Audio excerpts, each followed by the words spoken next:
Oh, yeah. It must be real nice. Hello, baby. I want to talk to you for a moment.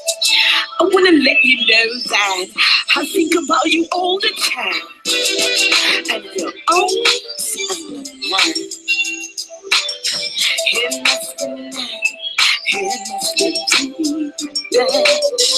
It must be nice. It must be real. It must be nice, it must be nice. Lay back, chilling in my birthday suit. Tell me what you want, that's what I'll do. X-ray and look through me like glass. You can have anything in your hands can grab. Take a big stretch down, I reveal my intimate secrets. My soul is filled. If loving you was wrong, then it ain't no way. I'm addicted to your love. It must be nice. It must be nice. It must be nice. It must be nice. It must be nice. It must be nice.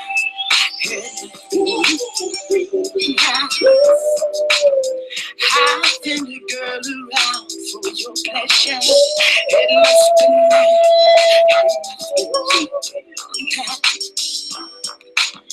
Chilling with the one you love me and you and me together. It must be nice. It must be nice. It must be nice.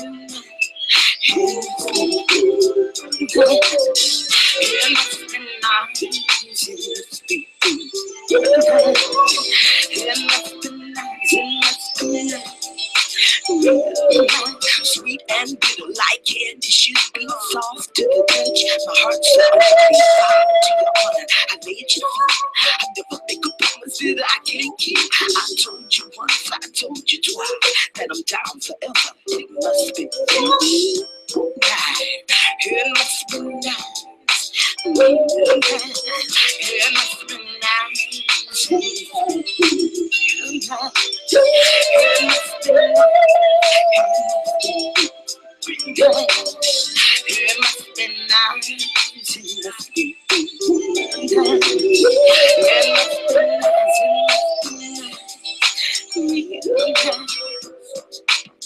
You know, baby, I think about you all the time. It must be nice. It must be nice. And you're always on my mind. It must be nice. It must be nice.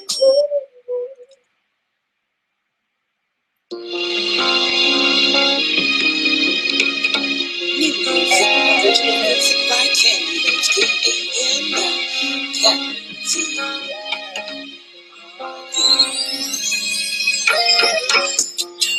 oh, goodness, child, trouble was on your mind. I'm gonna feel you.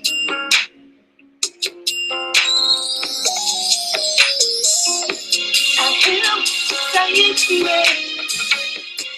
I hear the words you speak. I was on you.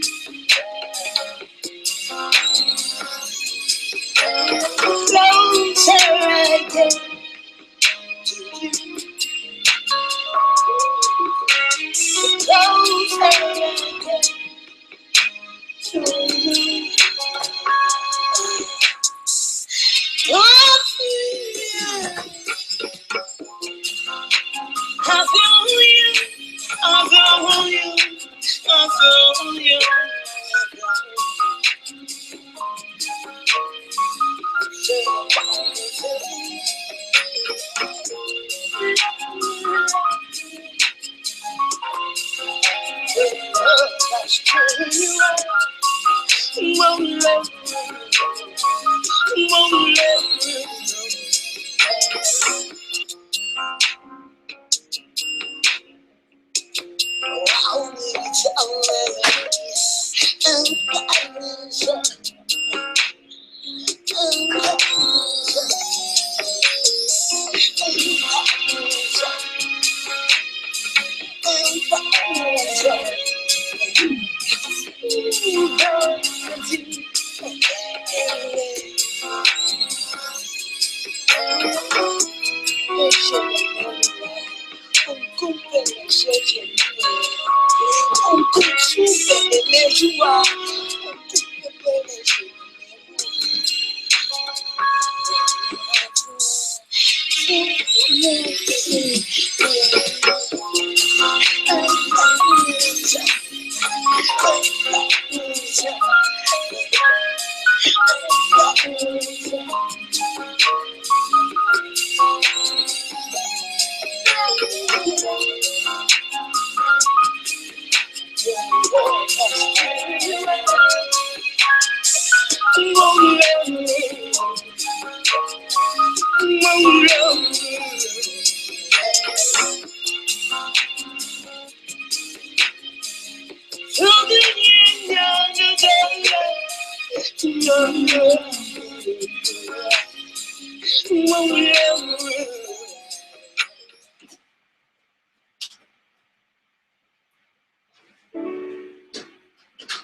Oh, yeah. It must be real nice. Hello, baby. I want to talk to you for a moment. I want to let you know that I think about you all the time. And you're always on my mind. It must be nice. It must be real nice. It must be nice. It must be real nice. It must be nice, it must be nice. Lay back, chilling in my birthday suit. Tell me what you want, that's what I'll do. X-ray and look through me like glass. You can have anything in your hands can grab. Take a deep stretch down, I reveal my intimate secrets. My soul is filled. Loving you is wrong, and it ain't no way. I'm addicted to your love. It must be real. It must be nice. It must be nice. It must be nice. Real nice. It must be nice. It must be nice.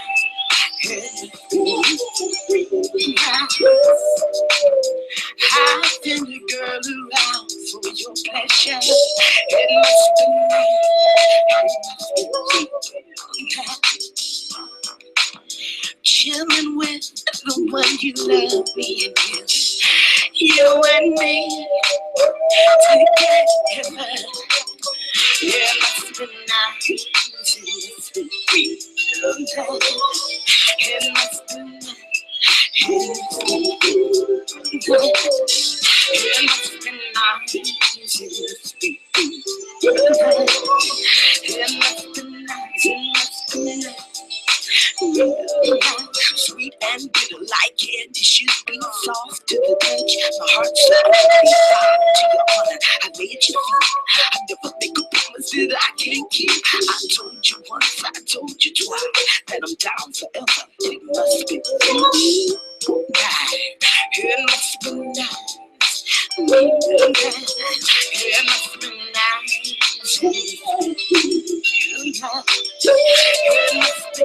nice. It must be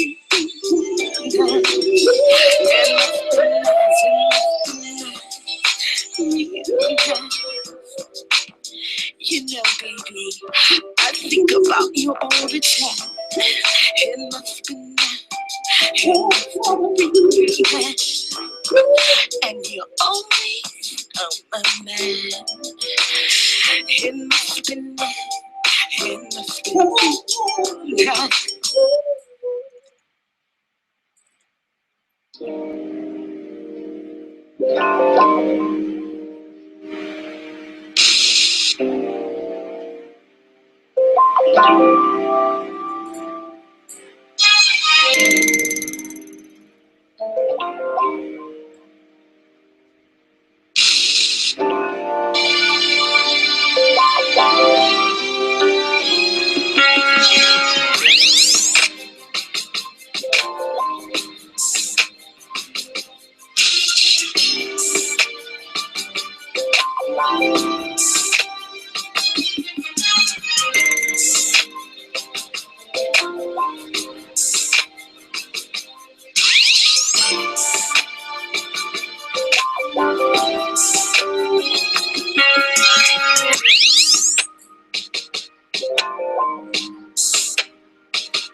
Creative pictures, very soul, a chassis beat.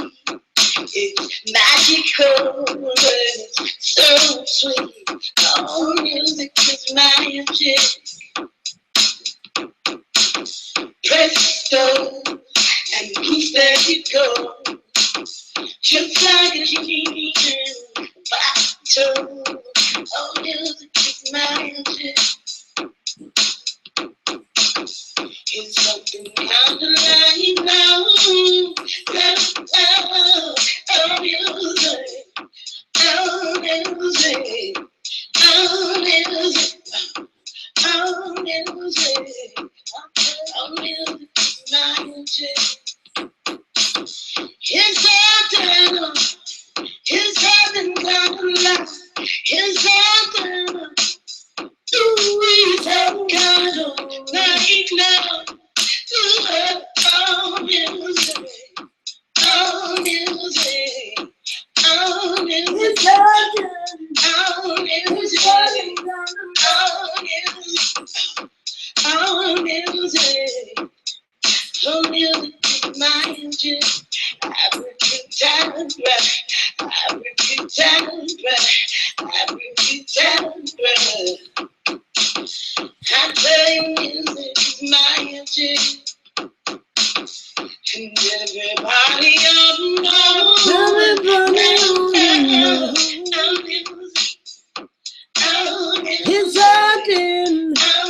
His heart got the love. Oh, music, I'm playing music is magic. Divinity, divinity,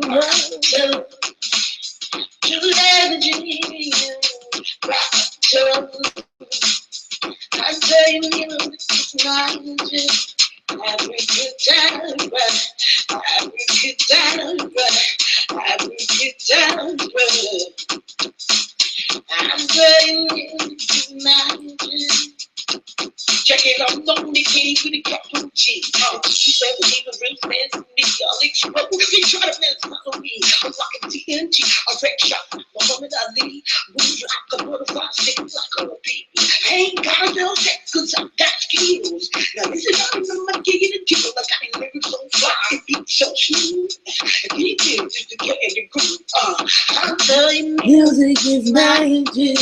Every good time, every good time, every good time. Oh, music is magic. It's eternal. It's eternal. It's eternal. It's eternal. It's eternal. Right now. Oh, music. It's all down the way. Oh, it's happening. It's happening, God. Oh, music. I'm playing music is magic. Every good time, every good time, every good time. I'm playing music is magic. When I'm working on the mic like fluid, then that I give a good time. I do it, I'm so cold with it. I come up with hit songs a minute. I'm playing music, I'm playing music, I'm playing music is magic. It's happening, God. It's happening,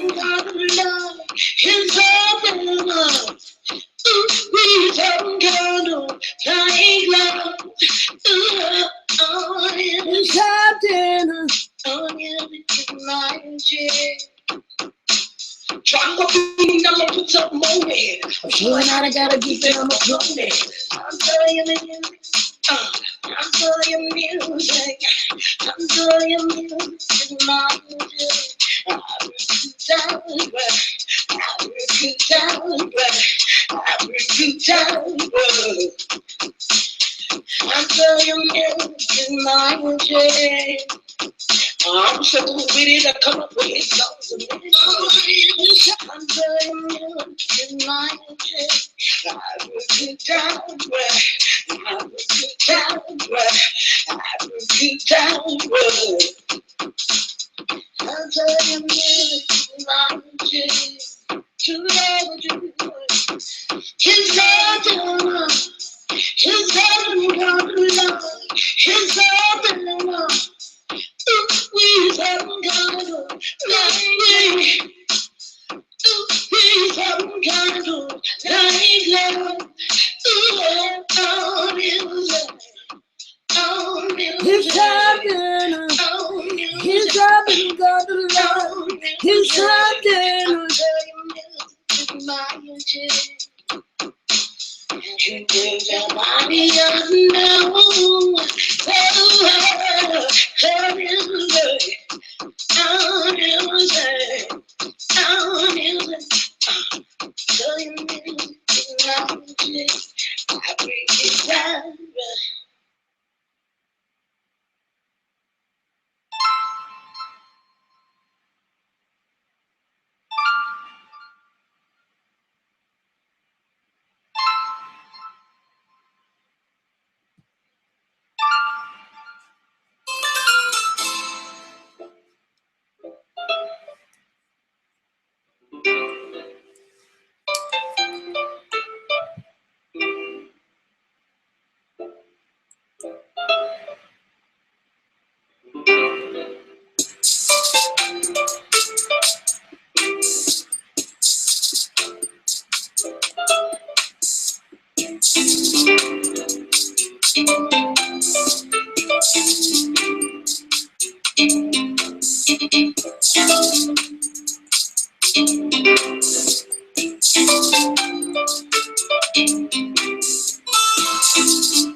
You got you.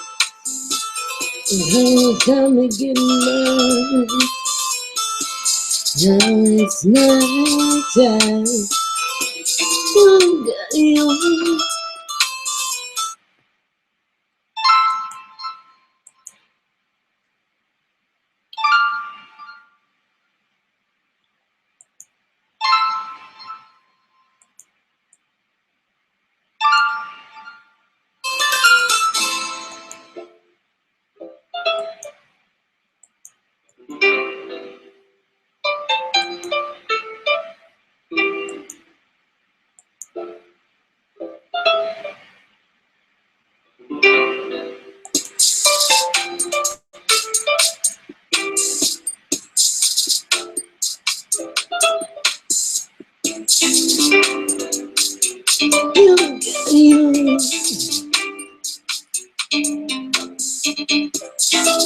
got you.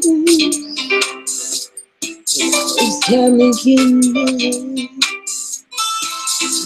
It's my time.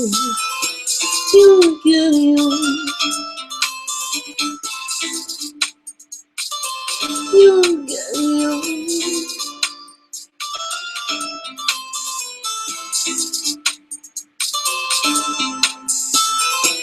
You got you.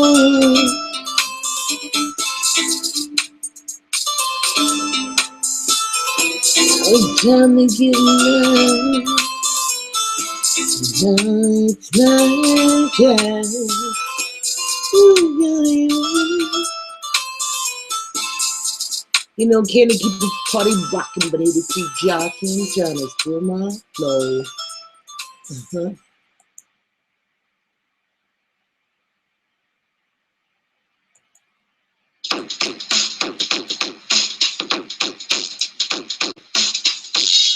Creative is a picture with love. Very soul. It's magical, it's so sweet. All music is magic. Presto, and poof, there you go. And you love the dream, bottle. All music is magic.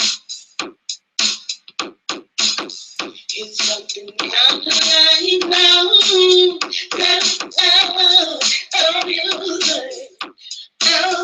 It's something, it's something gonna love. It's something. It's something, it's something gonna love. It's something, it's something gonna like love. Oh, music. Oh, music. It's something. He's something gonna love. Oh, music. Oh, music. Oh, music is magic. Every time, every time, every time. I play music is magic. And everybody knows it's something, it's something gonna rain. Oh, music, oh, music, oh, music. I'm telling music is magic.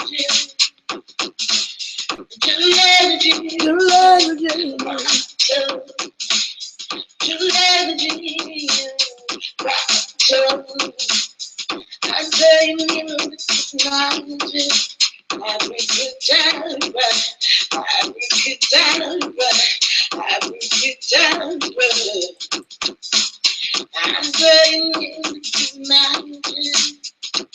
Check it out, lonely kitty with a capital G.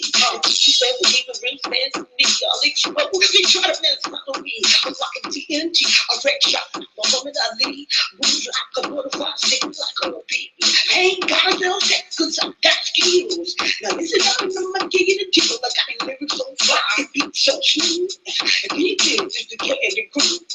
I'm telling music is magic. Every good time, every good time, every good time. Oh, music is magic.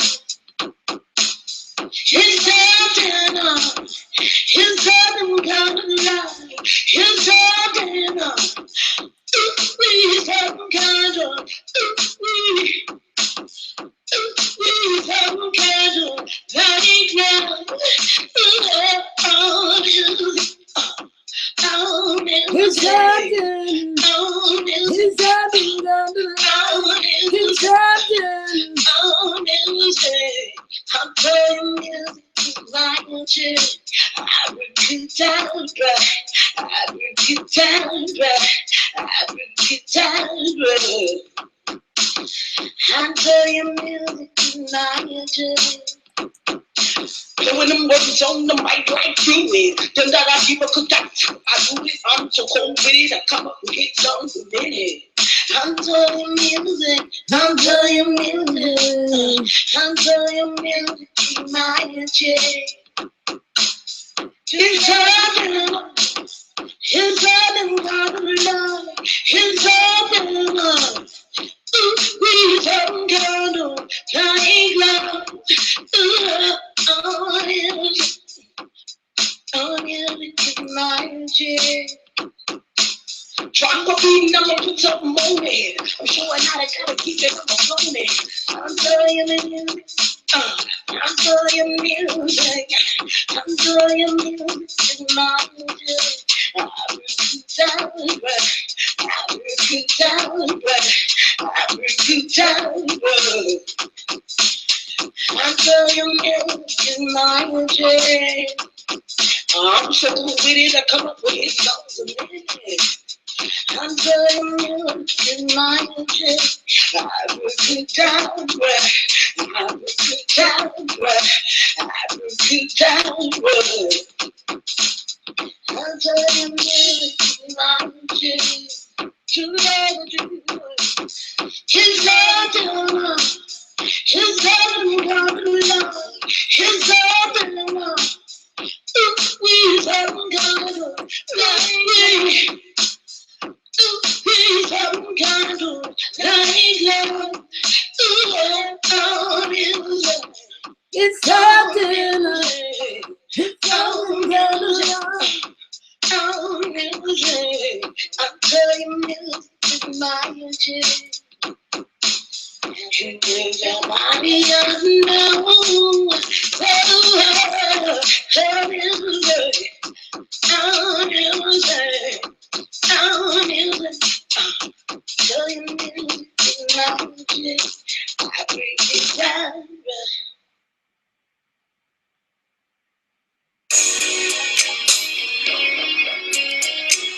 There's everybody out there that's working hard for their money, out there getting how they live,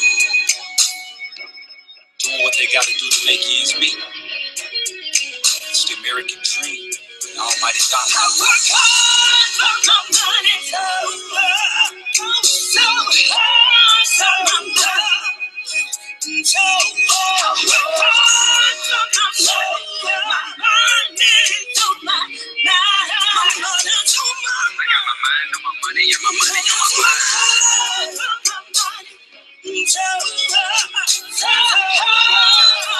Bring them all, Candy.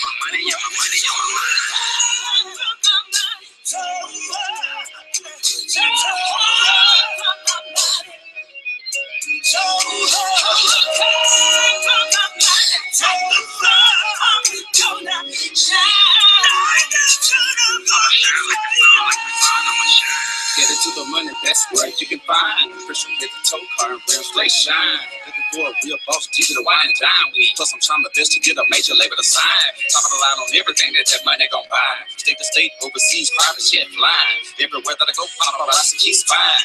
Pull the phantom over how I show for the drive. Watch out for labels, cause most of them slimy. Always heard that the music industry was crime. As he treated private skelly, they doing shit fine. Most of them niggas think them niggas just racking their rhyme. This music is what I spend all of my spare time. And I really don't have time for all of that nickel and dime. They say I'm past due, but I just call it due time. You ain't seen nothing yet, I'm just not prime. Man, did I hurt your feeling? Never mind, man. I got the streets, got the killers, got the whole hood behind. And soon as a pussy nigga see a nigga climb, man, it's gonna be some other kid to try to flatline.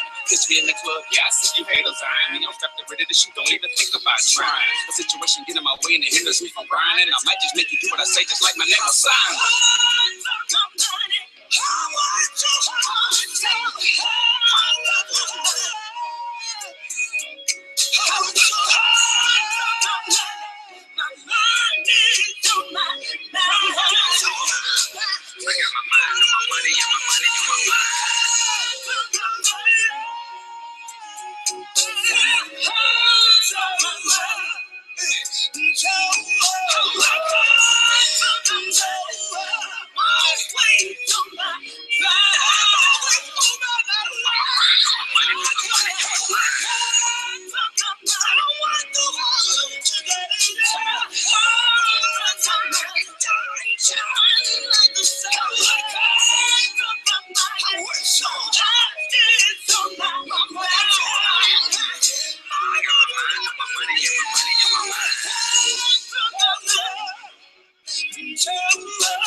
Got love in a winter.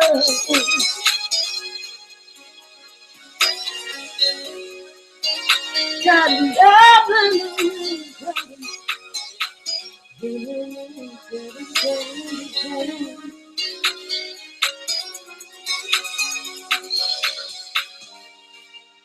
Oh,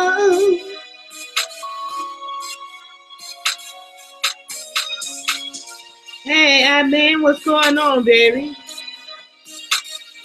Hang Not tight. doing too bad myself. How about you?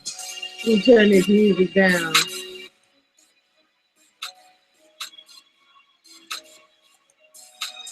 What's going on now? I certainly hope for your sake that it was not copywritten material. Otherwise, they can DMCA your account and have it shut down. Oh, you must not know, baby. I'm a singer. I just said I hope for your sake, so apparently if you're a singer, then you have the copyright to that. Yeah, this is candy music, huh? I'm just saying. No, I just let you know this is my music that Well, I'm playing. sounds very nice. Thank you. Yeah, this is all my music. I was actually singing live. I heard. I know. Yeah, this is my music, babe. I own a record label, so yeah. Yes, I know my brother would extremely love you, but that's my brother. All right. What does he do music too? Oh, he's had this I would call it facade of wanting to sing, and he has the attitude of the difference in between me and other people are they dream whereas I do. Right. Okay. Okay. And he basically has made his own music for the last, I don't know, 3 or 4 years, and he sits down and listens to his music, and then if he doesn't like anything in it, he basically goes in, takes out the parts he don't like, re-listens to it, and if he wants it back in there, then he adds a different style, not the same way. He's a very technical person when it comes to it, but nobody really cares for listening to his music. And he thinks he's, no offense to him, and I've told him it to his face.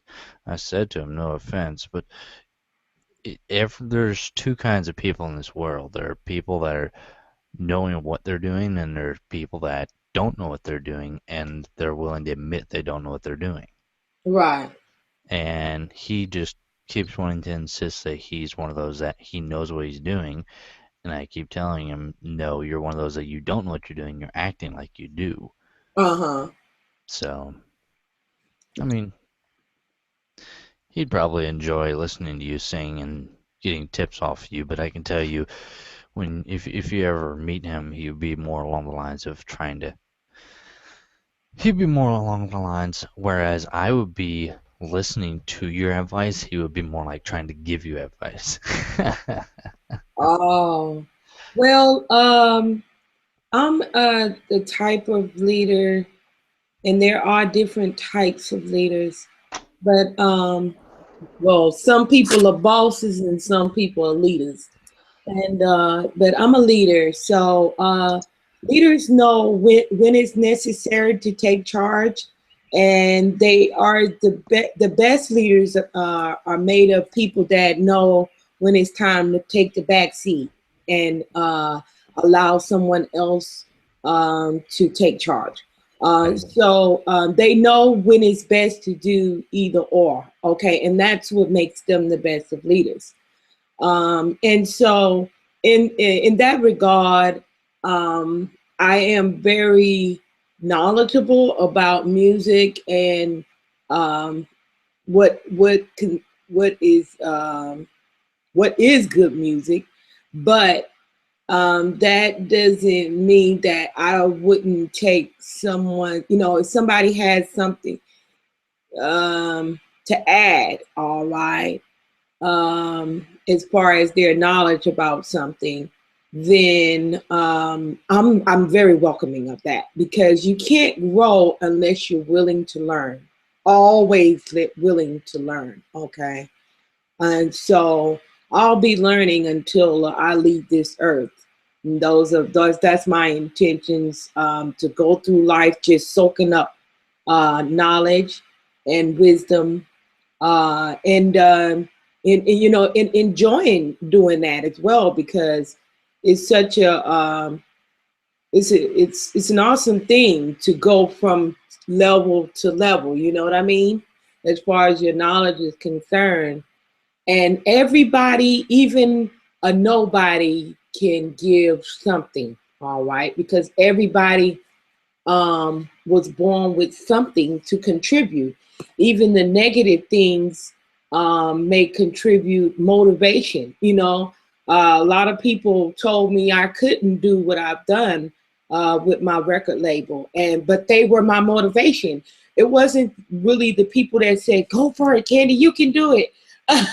That was really driving me, just to be honest. It was the people that told me I couldn't, and so I built up this mental um, thing that said I couldn't give up until I proved them wrong, you know, that I could do it. And so that goes without saying that anybody can contribute something, you know. So Yeah, yeah. I'm more of the kind of person. I'm pretty sure you know. I'm pretty sure you know me well enough so far that I'm more of a. I'll sit back, listen to your statement thoroughly, and then I will basically take what you say and either enhance it, or if there's a problem with it, I'll find the problem. And I found no problem with what you were saying. I'm not trying to change the topic just a hair, but I got told by somebody here in the last 2 to 3 days, I don't listen to people when they talk. I more like just ramble on about things that don't matter to the topic, when that's one of the major keys to even leaders. Sometimes they don't sit back and actually listen to what other people say. Sometimes they just think that they know everything. When you can't do that as a leader, you'd have to be more of, it's kind of like a supervisor. A supervisor didn't get to a supervising position by being a supervisor all his life. The supervisor got to that position by listening to the authority above him and learning where he was. And then as he progressed through the ranks, he still listened to the people above him and people on his rank, but also below. And the reason why below is because sometimes even the newer people that are, whether it be in that field or in that category, they may not have the knowledge or they may not have the drive that you do, whereas they Mm. still have something to contribute no matter what it is. It could be negative, positive, in the middle. It could be anything, and it's something contribute. So when someone tells me you don't listen to a statement, maybe you can clarify where I do not listen. Um, Sometimes people may, what do you call that? They project, all right, or reflect, okay. And a reflective personality is someone who sees their own faults, and but they don't see them in themselves, they see them in you instead. So Right. for example, if they are not a good listener and they don't listen, and perhaps 100 million people have told them that, instead of them accepting that as their own flaw, they'll say other people are doing it. Okay, and so that's a They'll try to justify their own calls by somebody else's doing. The only problem with that whole entire line of thought, not trying to interrupt you, the only problem with that line of thought is if they're in the wrong and you're doing it and you're justifying it by their means, that doesn't make it right. That still is wrong. You lost me a little bit. Uh, Um, Let me bring that down a little bit for uh, for the easier terminology. If let's just say if you and 5,000 other people say robbing a bank is not a problem. Whereas if I go into a bank and I rob it and I say, hey, these people say it's fine, that doesn't make it right. that's right. All right. It doesn't make it right because they do it. It's Right. still wrong regardless of whether or not they say it. Right. Pertaining to the vice versa topic, if someone is saying that you won't make it and you have the drive, you have the ambition, you have all the knowledge that you would acquire over a long period of time, and someone says you ain't gonna make it, that doesn't always mean you're not gonna make it. Oh no, it can never be true unless you allow it to be true, because nothing is written in stone unless you write it. You ever heard Dr. Phil say, I only heard this off of Top Gear. I don't know if you know that movie, but Mm-mm. there was a movie called Top Gear and Tom Cruise is in it and a couple other people. But basically, there was a line in the movie that goes right along with what you were saying. You must believe in order to achieve, Mm-hmm. and no one can change that. Yay. And then the next line in the movie was, "Shut up, Dr. Phil." The reason why was because the two quotes before "Shut up, Dr. Phil," the two lines before that was, "You must believe in order to achieve. You Mm-hmm. must believe in order to achieve." Shut up, Dr. Phil. So yeah, it's very true that if you believe it, it's going to come true. It may not be in your lifespan, but it will come true eventually. And I'm not talking obviously about the God's not going to come back. No, that's definitely not going to come. That's definitely not going to be part of the case. God is definitely coming back, so you won't have to worry about that one. Well, that's another topic, but I I kind of differ as far as my belief system, as far as how faith works. Okay, and um, basically, all right.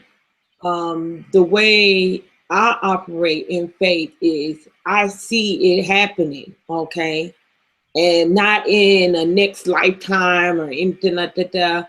I see things before it happens. So, and it happens, it's not like way in the future type thing. I'm not to say that, I haven't seen something and it didn't happen until years later, because I mean, I'm experiencing a lot of deja vu of visions and dreams that I've had years ago. All right, Right. but those uh, the major, like the big picture, okay, of what my destiny is. Yes, you need to know that early on what the big picture is, but in between the final end and during the stages of preparation up until till that point, there has to be some things to take place to bring that into fruition or to bring that to pass or for that to actually materialize. All right. And Right. so when I decided that this is what I'm going to do, all right, this is my destiny, all right, this is what I want to do. I put myself into action and not just believe and say, oh, yeah, I really want this. I actually start doing things every single day of my life without fail. Every single day of my life, I do something towards materializing what I want. Okay. Even when you see me in hangouts or whatever, and other people may be just in the hangouts, just hanging out, but I'm actually, I'm actually working, So I'm not ever. And people tell me all the time, man, Kenny, why you don't ever relax? And you're always like, you're always business, business, business, or taking care of something important or whatever like that. And I tell them because this is what I enjoy doing. I'm actually having fun doing this. This might not be something enjoyable for you because that's not your destiny, all right? But I thoroughly enjoy what I do because this is my destiny, not how I feel or I think it is. I know it is. It comes with ease. Yeah, I have some, hardships, of course, along the way. But what I mean is, even those hardships, going through those things, are much easier than they would for other people, probably because that's not their destiny. Okay. And so I just, kind of lean with it and rock with it, and it's just an enjoyable life for me, doing what I enjoy doing. I love to help people. I love music. I love, people in general. All right. And I was born with the gift of singing and, being musically inclined. And so that kind of is just a really good tool as far as helping people because with music, you can touch people, a lot of people's lives all at one time. I definitely agree with the heart. Music can touch the soul, whereas words just touch the mind. Right. Um, and do you know who said that originally? No. I did. Uh, it's Ah! copywritten. Now, I just had to throw that out there. But yeah, on your for topic of you're talking about your belief about faith. The only thing I may slightly either differ with you or I don't quite get the fullest of the picture of your basically stating what your meaning of faith would be because in the Bible there's I know for a fact you read the Bible because you've quoted it many times and when you quote the Bible you would know the faith is the substance of things hoped for, the evidence of things not seen. Evident. So when you're talking about faith, that's my definition of faith. I don't know if you would agree or disagree with that. I might be able to ask you that now. Do you disagree or do you agree with the verse in which I just quoted? Oh, I certainly agree with it, but where the misconception comes, I think, is understanding or taking the time out to thoroughly get an understanding of each one of those words. Correct. Okay, so when I study the Greek and Hebrew, which that scripture is located in the New Testament, which is written in Greek. All right. And if you look that word up, faith is a knowing and a seeing by revelation. All right. And so I'm very aware of You're very aware of what the wording is. yes, What the wording in is, the depth. definition Okay. of the word. Yes, and that word knowing is derived from the Greek word gnosis, all right, which means to I'm sorry, gnoso. Okay, that's the root word. Okay, gnoso, and and it's spelled GNSO, I think. Yes, gnoso. SOS. We're not playing semantics. I get your point. Okay, but anyway, for I know people like to critique me, but I know I what don't I'm care. talking There's about. only me and you are in this room. It doesn't really matter.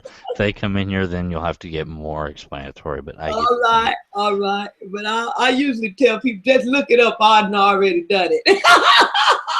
I just take your word upon it because Right, I have no reason to not believe you.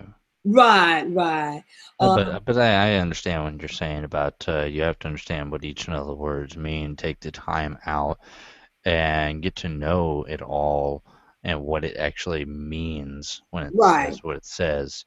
Then I would tend to agree with your stance because I'm pretty sure that's what it was actually trying to say, whereas people try to scrutinize it and change the definition of it to fit their own purpose, whereas it was stated for a reason that way, and people just keep trying to change the definition, just like any other well, word out there.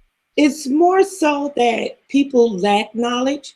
You know that there's another scripture that says that people perish for the lack of knowledge, and the lack of the word lack doesn't mean that you don't have any knowledge. All right, doesn't mean that you don't have any. Okay, if you say I'm lacking a little money to pay my bill, it doesn't mean that you don't have any money. It's just that you don't have enough to pay the full balance. You know what I Mhm. mean?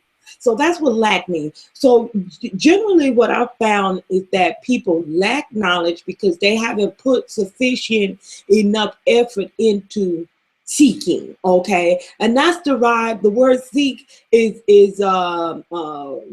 derived from the word mm, oh shucky, what that is. Hupomene, all right. And hupomene, that's another Greek word that means to search out, all right. And it's another terminology for, you know, when you're looking for your keys or something, you need to get going. And you're looking for your keys, and you don't find, you look around, all right. You may just look around initially, but when you're getting real close to time, you got to be work. You're gonna start seeking. All right. And that means you're gonna start tearing shit up and looking up under the couch instead of just on the couch. You're gonna start digging, pulling out all the pillows and stuff, you know. That's what that word seek mean. All right. You search out. All right. That means you're gonna tear some shit up to get your answer. All right, basically. All right. So I'm paraphrasing a little bit just because I don't like to use a lot of big words where people don't understand. I want to break it down to the lower term where people can understand it. But yeah, so anyway, when people don't seek, this is why they have the lack of knowledge. All right. Back to the word faith, and what that scripture means when totally describing to you what faith really is.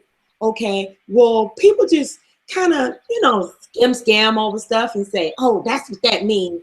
And they didn't, even in conversation, like somebody will say something and people don't take the time to listen and really understand what the person meant by what they said, because somebody can one person can say something and another person can say the same thing, but they can mean two different things by what they said. You understand? So when we read the word, we got to understand that the word is multifaceted. The understandings they have, so it's like a diamond. It has different angles to it. All right, different facets to it. And the more you chip away at it, all right, the more you chip away at it, you'll find out that there are layers. Layers of understanding that is so fascinating and astonishing that this is the reason why I don't ever stop seeking. Okay, because there's just dimensions of understanding that we couldn't fathom with the natural mind of. I mean, what I mean by natural mind is that people are so little minded, you know, and they let have their minds stuck in what society has told them, or even the people at the church have told them, or their parents has told them, or whatever, and to the point where they don't seek, you know, they don't seek for more past beyond that. This is what I love about scientists. They're really, I mean, even though they screw up stuff, the awesome thing about scientists is they are seekers. They are seekers. And that's a beautiful thing. It's an awesome thing, you know, to be a seeker. Because if you are a seeker, then God's principle promises that he will reveal himself. All right. And that's the good part right there, baby. The Bible says he's Jehovah Raz, the revealer of secrets. All right. And that's the beauty of him. He's so awesome, baby. Yeah. When I met him, I said, now that's he made love to my mind so good, amen, that I said, now that's intercourse right there. Yeah, it was good to me, baby. All down to the last drop. Yeah. And I call him huggable love right now for that very reason. I call him huggable love because he's that good to me. All right. In every way. And so it just behooves us, you know, to get in a seeking mode and never cease from seeking. Okay, it's an awesome thing to be in seek mode. Ooh, wonderful. Yeah, because you're showing up fine. And if you believe, okay, if you believe something so strongly that no one can convince you otherwise, all right, then whatever it is that you believe will be a reality to you, okay? To you. So a good example is have you ever heard of the hypochondriacs? Yes, ma'am. Okay, that's a good example of how a person can believe so much until it's realistic, okay? What defines a hypochondriac? And I'm just gonna, you probably know what they is, but I just want to, for the listeners or viewers, a hypochondriac is a person who believes so strongly that they're ill that they actually produce symptoms in their body. Okay, so say for example, it would slightly differ than that, but I that's a basic definition of it. yeah, they do. The more in depth would be they believe something so strongly that it produces the symptom of what they believe, or the whatever they believe, it produces whatever they actually believe as a consequence of that, whereas it does not make it actually a fact. Right, but that's what I was saying. I mean, we said it different, but that's the same thing. It's just more in depth what you were saying, but yeah, I just said yours is the basic definition. I just gave more in depth definition. Yeah, but the point is that they actually produce the symptoms. That's the point. I was trying to make that, you know, another person might say, oh, ain't nothing wrong with such and such and such. But it is something wrong with them. And even if they go to the doctor, if they say, I got high blood pressure. Well, when they go to the doctor, he picks that up. He picks that up and it registers on his in the test because they have believed it until they made the actual symptoms. Okay, so whereas are they real? Okay, the difference between a hypochondriac and a person who's really sick is, are they really sick? No, they aren't. But for them, they are. Okay. For Right. them, in their mind, they are. They are more sick in their mind than they are physically. Okay. But they produce physical symptoms. Okay. So anything you believe enough can be real to you. All right. And that's the awesome power of the mind. It's just up to us how we won't use it. Yeah, I'm not trying to change the gear subtly, but your hangout in the name of the title would be sex versus love. Uh-huh. Is that more like a questioning, like, is sex actually love, or what exactly would you be referring to in that, as a question, or is that verses? I don't get exactly how you're proposing that as a title. Usually my titles are just a starter type of thing. I like to get shit started. Well, um, if you wanted to do that, all you'd have to do is just proclaim that you have proof that God is real, and voila, there you go. I done sure enough get some shit started. Oh man, I just gave you your next title of your hangout. Oh man, here we go. And then you're gonna have every atheist swarm in here like crazy. You can't prove it. Oh yeah, you can. It's using the Bible. Oh no. You can't use the Bible. Oh, like you can't use science to back up science. Woo-hoo. Well, if I wanted to prove God being real, and I do say if I wanted to, I could. But I wouldn't need the Bible to do so either. I have evidence. I Mhm. have evidence. Every Christian and every believer has proof. It's just whether or not they want to take the proof and put it into reality, into the actual battlefield per se. Because there are some people that take that as credible evidence, and some people that do not take that as credible evidence. Whenever you're talking to some atheists, they say, "Well, that's not been proven, so therefore it cannot be true." Whereas some atheists would be like, "Well, I'll take that into consideration." So it's just like you said once before, everyone has their own way of thinking, and Yeah. it's it's just a matter of who you're talking to at that point, because some people's minds are more corrupt than others. Well, believe it or not, I have been able to prove God to atheists quicker than I can to Christians. Because that's the reason why, if you look at my YouTube channel, you'll see that I have titles on my Hangouts such as do Christians really believe that God is real? I mean, do they really believe in God? You know, stuff like that. And it's because a lot of Christians say they believe in God, but they have no clue who He is.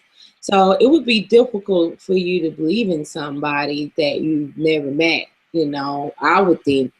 I Right. mean, I was willing to believe in God for a long time, but I didn't really know Him. Okay.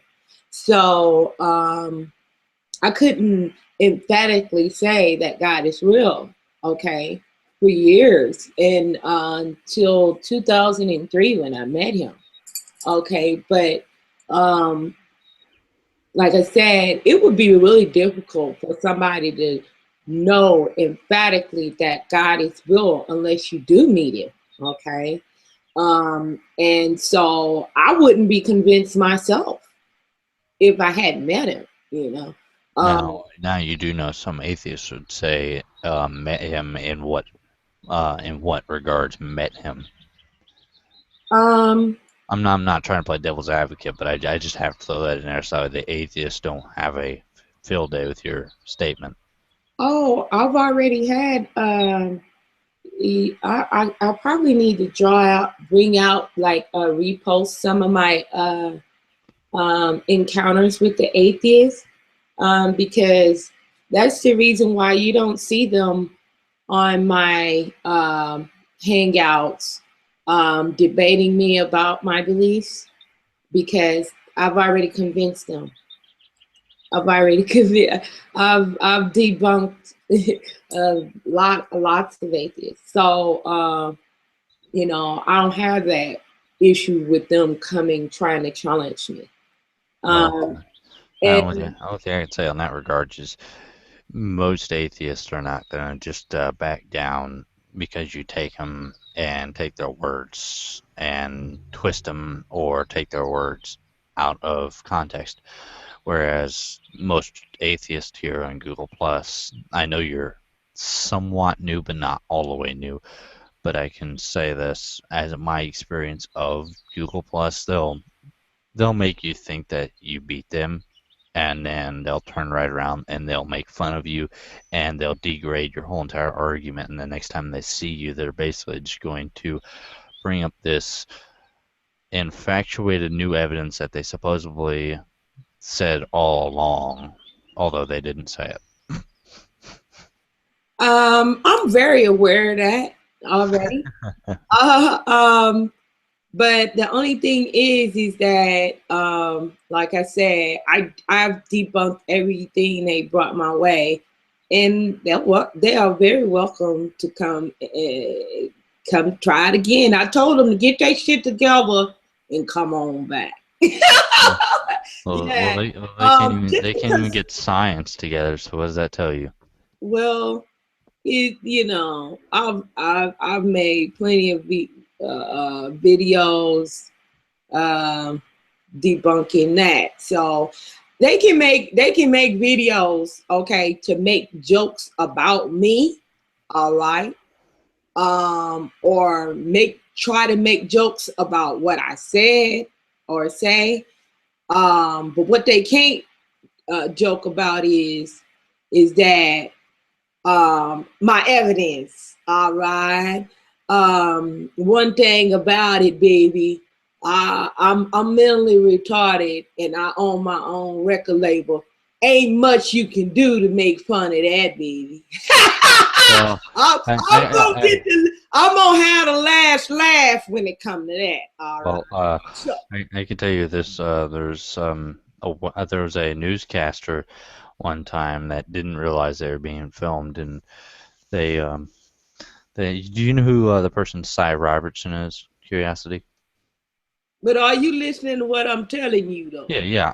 It pertains to what you're saying. But what am I saying to you? I need to make sure we clear on Basically, you're talking about you're going to be getting the last laugh in the end due to the fact that the atheist can say whatever they want to, but you've already debunked everything they've said. No, that's not what I'm telling you. You did say that beforehand. Yes, but that's my whole point of telling you that, is that you got to understand that my confidence is not in a debate. It's in my evidence. All right.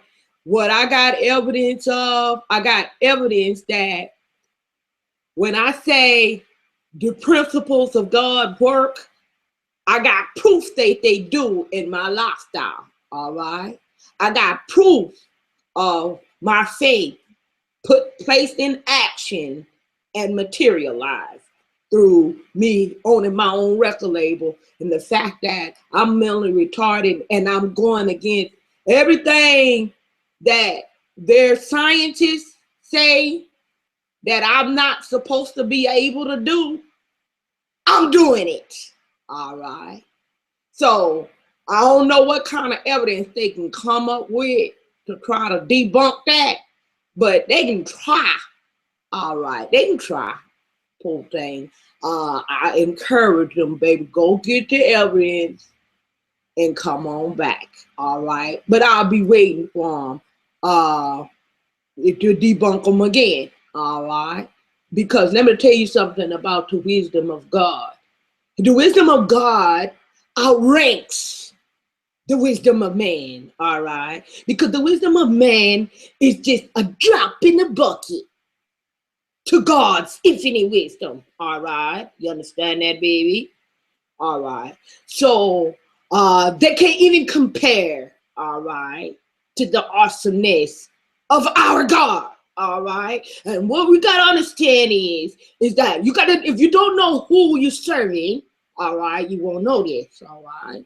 See, I'm serving the King of Kings. All right. He the boss of this race. All right. So any kind of information they go and get, they gonna pull from his library. You dig? I understand you completely. I have no problem with your You need analogy. to know that as a believer. All right. Get to know God personally for yourself so that you can have that same confidence. This is the confidence that is in the body of the Christ, body of Christ, that we overcome by the word of our testimony. All right.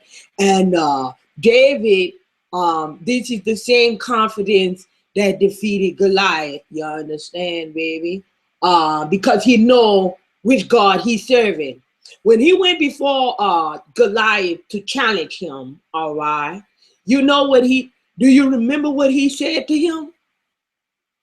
He said, I dare you, defy. I dare you. In other words, I'm going to paraphrase. Who you think you are? All right. Well, he also said, To come again. I do not come to you in my name. I come to you in the name of the, I come to you in the name of, I can't remember the exact wording It he said. wasn't about him coming in no name, baby. It wasn't about him coming in no name. It was about the confidence. Well, All right. I get your point of the confidence, About having the whereas confidence in knowing whose side you on. well, All right. I agree with that, You and know you're gonna win.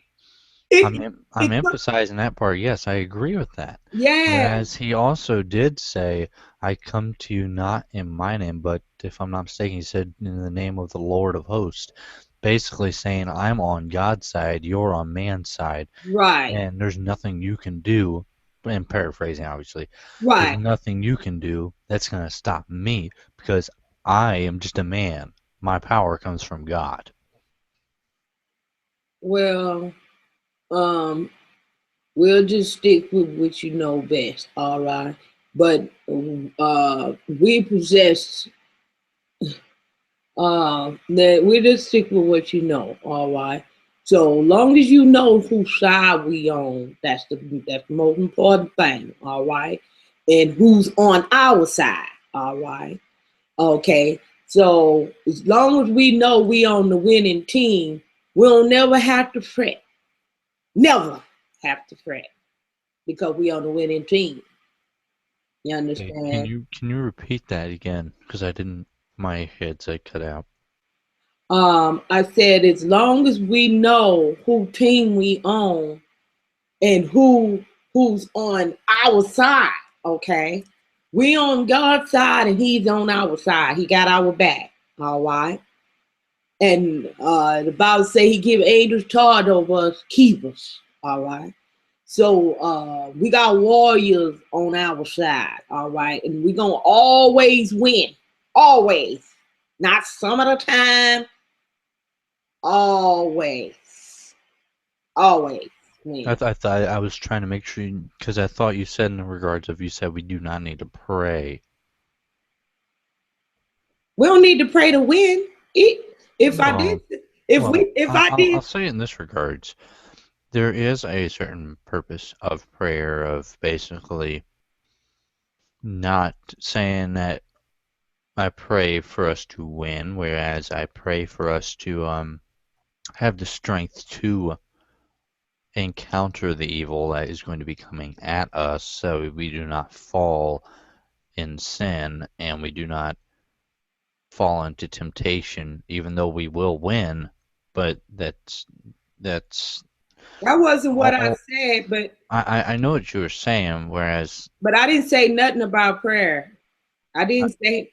I was just trying to make sure because my like I said, my headset cut out. That's the reason why I said that.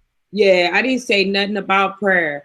But if I had a said we don't have to pray to win, that would be true as well. Because we're gonna win regardless, because God set that in order. That's his way. All right.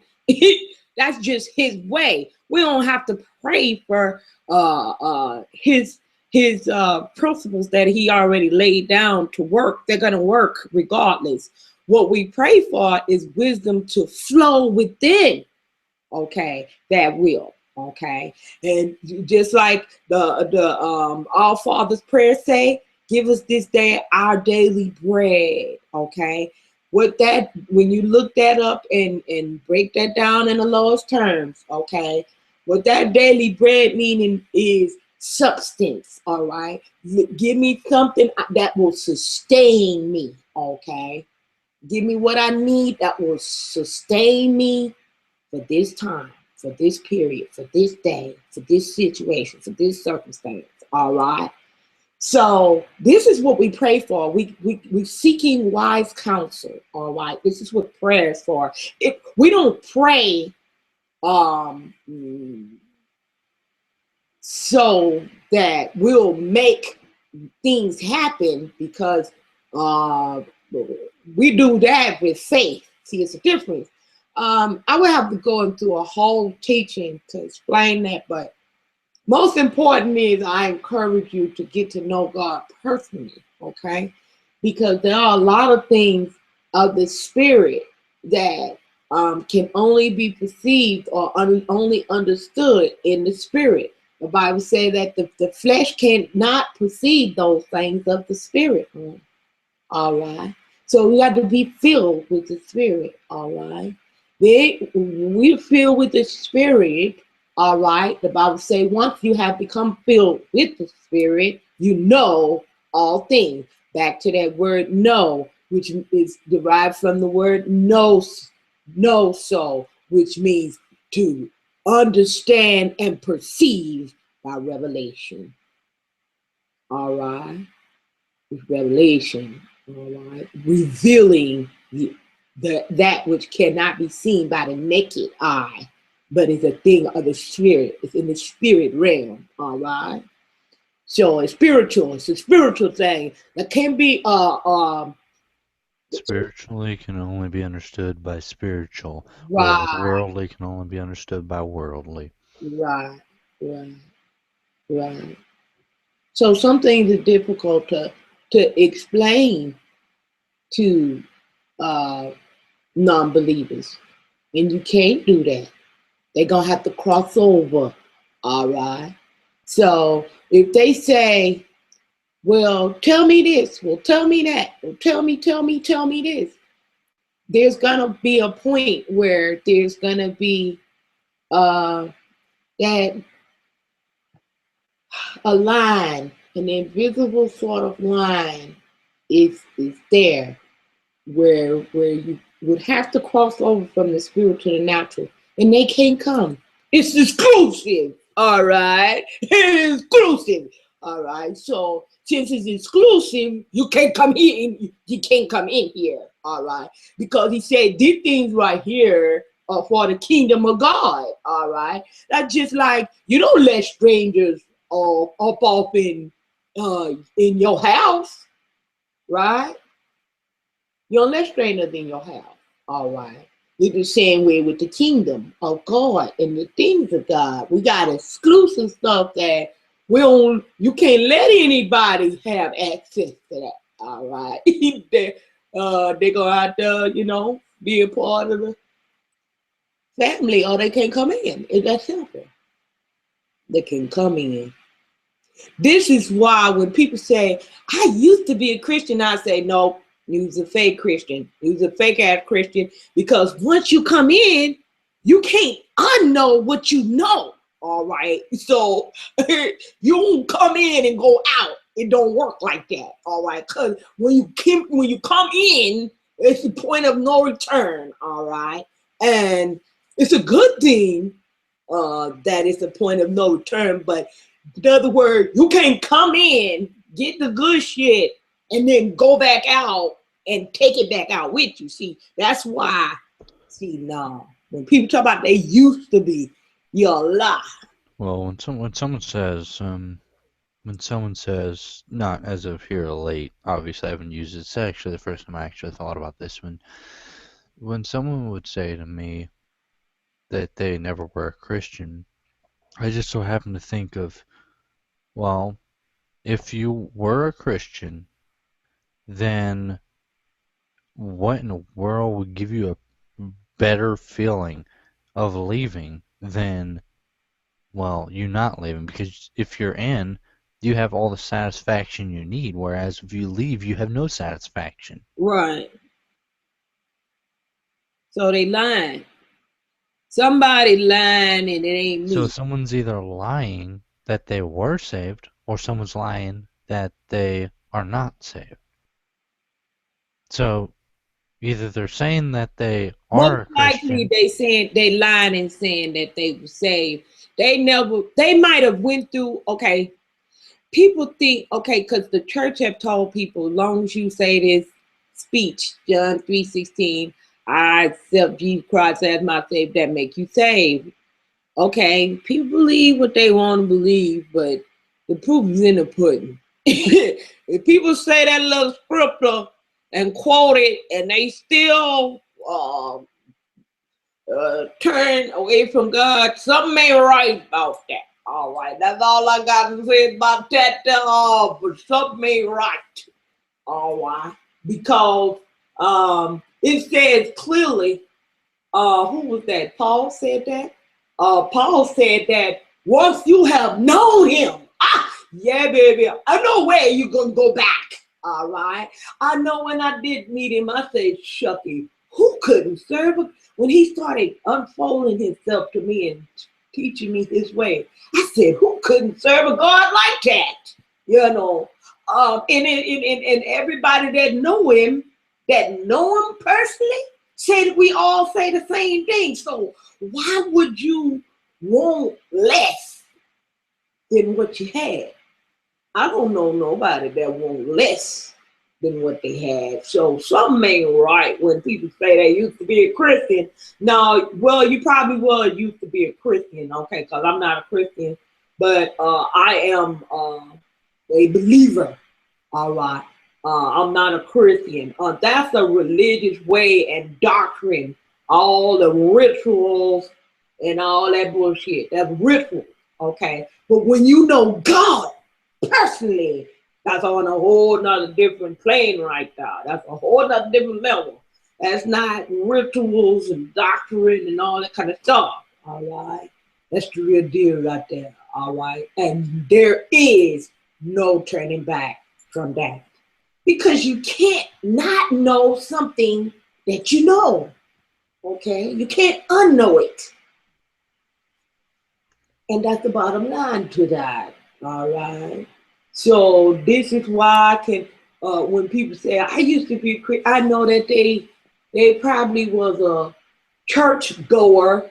That's not the same as being born again. That's not the same. Anybody, just like you can go to work every day.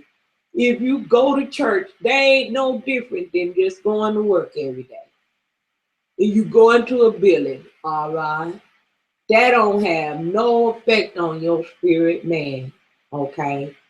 What does have an effect on the spirit man is when you have an encounter with the King of Kings, yeah? Yeah, that's a good, all right there, we'll get down to the nitty gritty, baby. Yeah. So that makes all the difference in the world. And that you can do anywhere. I didn't even meet God in no church. I met him at home, minding my own self business. Okay, I'm just minding my own business. And he come to me, you know.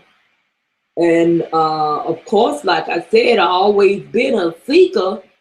So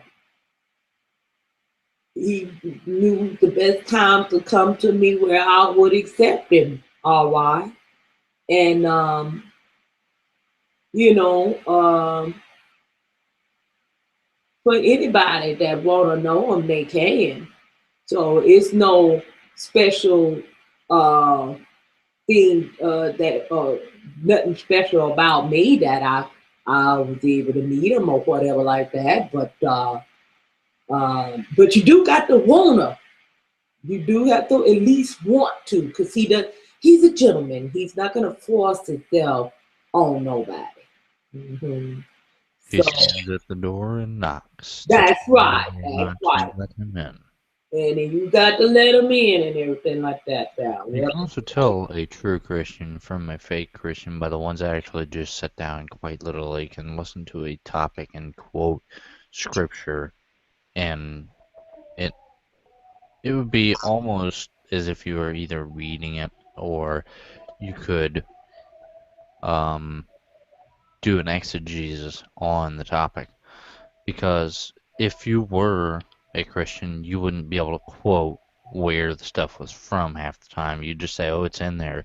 Whereas a true Christian would be able, or should I say a true believer, would be able to actually state the verse or state something similar to the verse.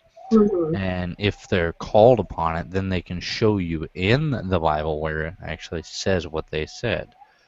But most people don't want to take into consideration the part of believers. 9 times out of 10, they are more in it for themselves than in it for anything else, because they say, "Oh, we're saved now, so we don't need to worry about any sin or anything else." But the problem with that line is there's still going to be sin and there's still going to be temptation.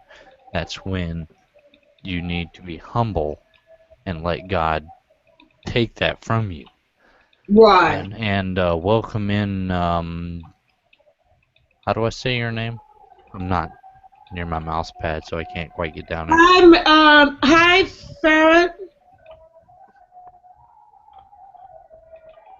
Farrah. Fahad. Do you have a microphone? Fahad. Does he have a microphone? He's got to, because I hear some kind of sound in the background. Anyway, yeah, I was. Oh, he don't speak English. Oh. Ah, el country Salmacio, U.S. Señor. Okay. I don't have a clue what you're thinking right now, but I'm pretty sure it's something along the lines of, "Did you just speak Spanish?" Yes, I did. No, I speak Spanish, but he doesn't speak that language, so that wouldn't help him. Um, Uh, uh, he's listening. d- And the awesome thing about that is that um, he can learn English just listening to us speak. did you say you know Spanish? Yeah, I speak a little. Yeah. Okay, so what does El Contrario Macio El Contrario Macio uh in the US mean? El Congreso, El Contrario. Contriso. El Contrario Macio El Mexico if you are in Mexico. I don't know. Probably the way you pronouncing it is confusing me. That would be I found Lord Jesus in the United States. No, in Spanish, Jesus' name is El Cristo. Mm, no, that's how It's it would be Cristo. pronounced. Yes, it's Cristo. Probably just the way you pronounced it. You did, Most likely, it's the way I pronounced yeah, there's different dialects, but yeah.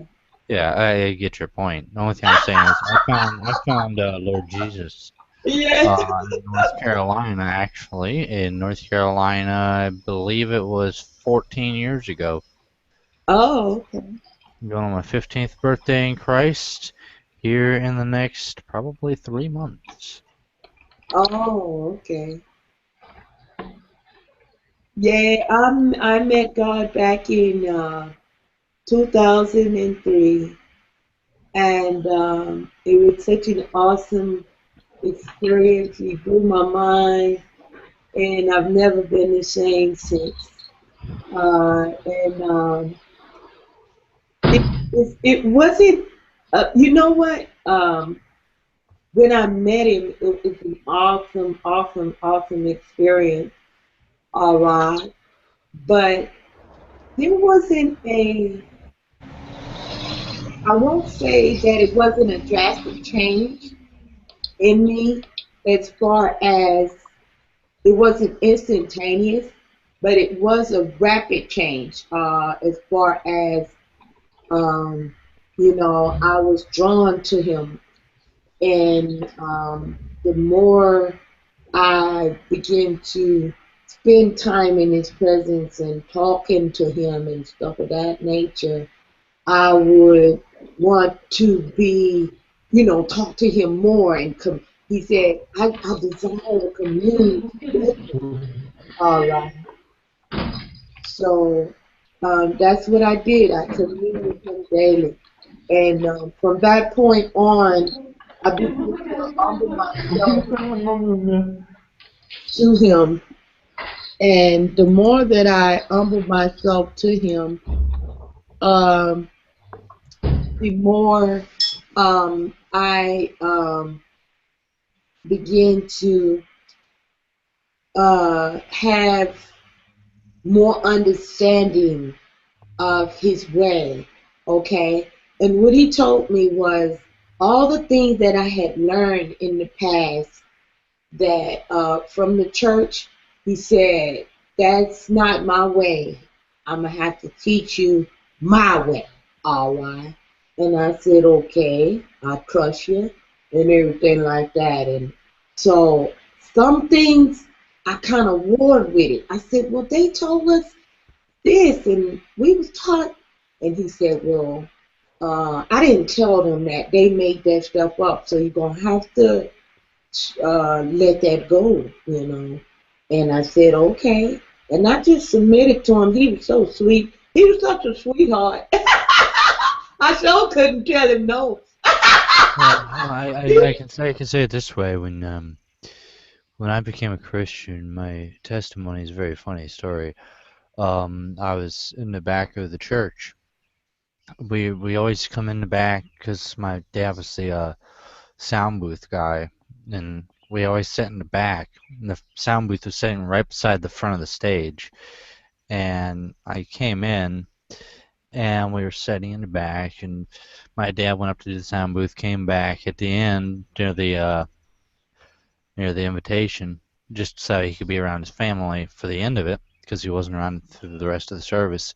And I said to my dad, I was like, I wanna be saved. And my dad goes, don't tell me that. I ain't go up there and tell the pastor's wife that. I ain't gonna tell that to you before. I ain't gonna be the one leading you to Christ. Uh-huh. And what happens? I'm like, I ain't going up there right now. I'm asking you. And he goes, I don't ever want you to say that you came to Christ for your daddy or your mommy. You're going up there yourself. Well, that's good. So what happened? I was like, fine. Another week went by. My dad came back. I said the same thing to him. He said the same thing to me. This happened probably for about a month. After that month, I was like, screw this. My dad came back. I was like, screw this. Crawled up from the very back of the church, crawled all the way to the front, underneath every pew, all the way up to the front, stood up in front of the pastor's wife, and I said, I want to be born again. Pastor's wife said, did you just crawl from the back of the church? I You said, yeah, why? Am I too dirty for God? She goes, you're never too dirty for God. You literally crawled? Are you serious? Yes, ma'am.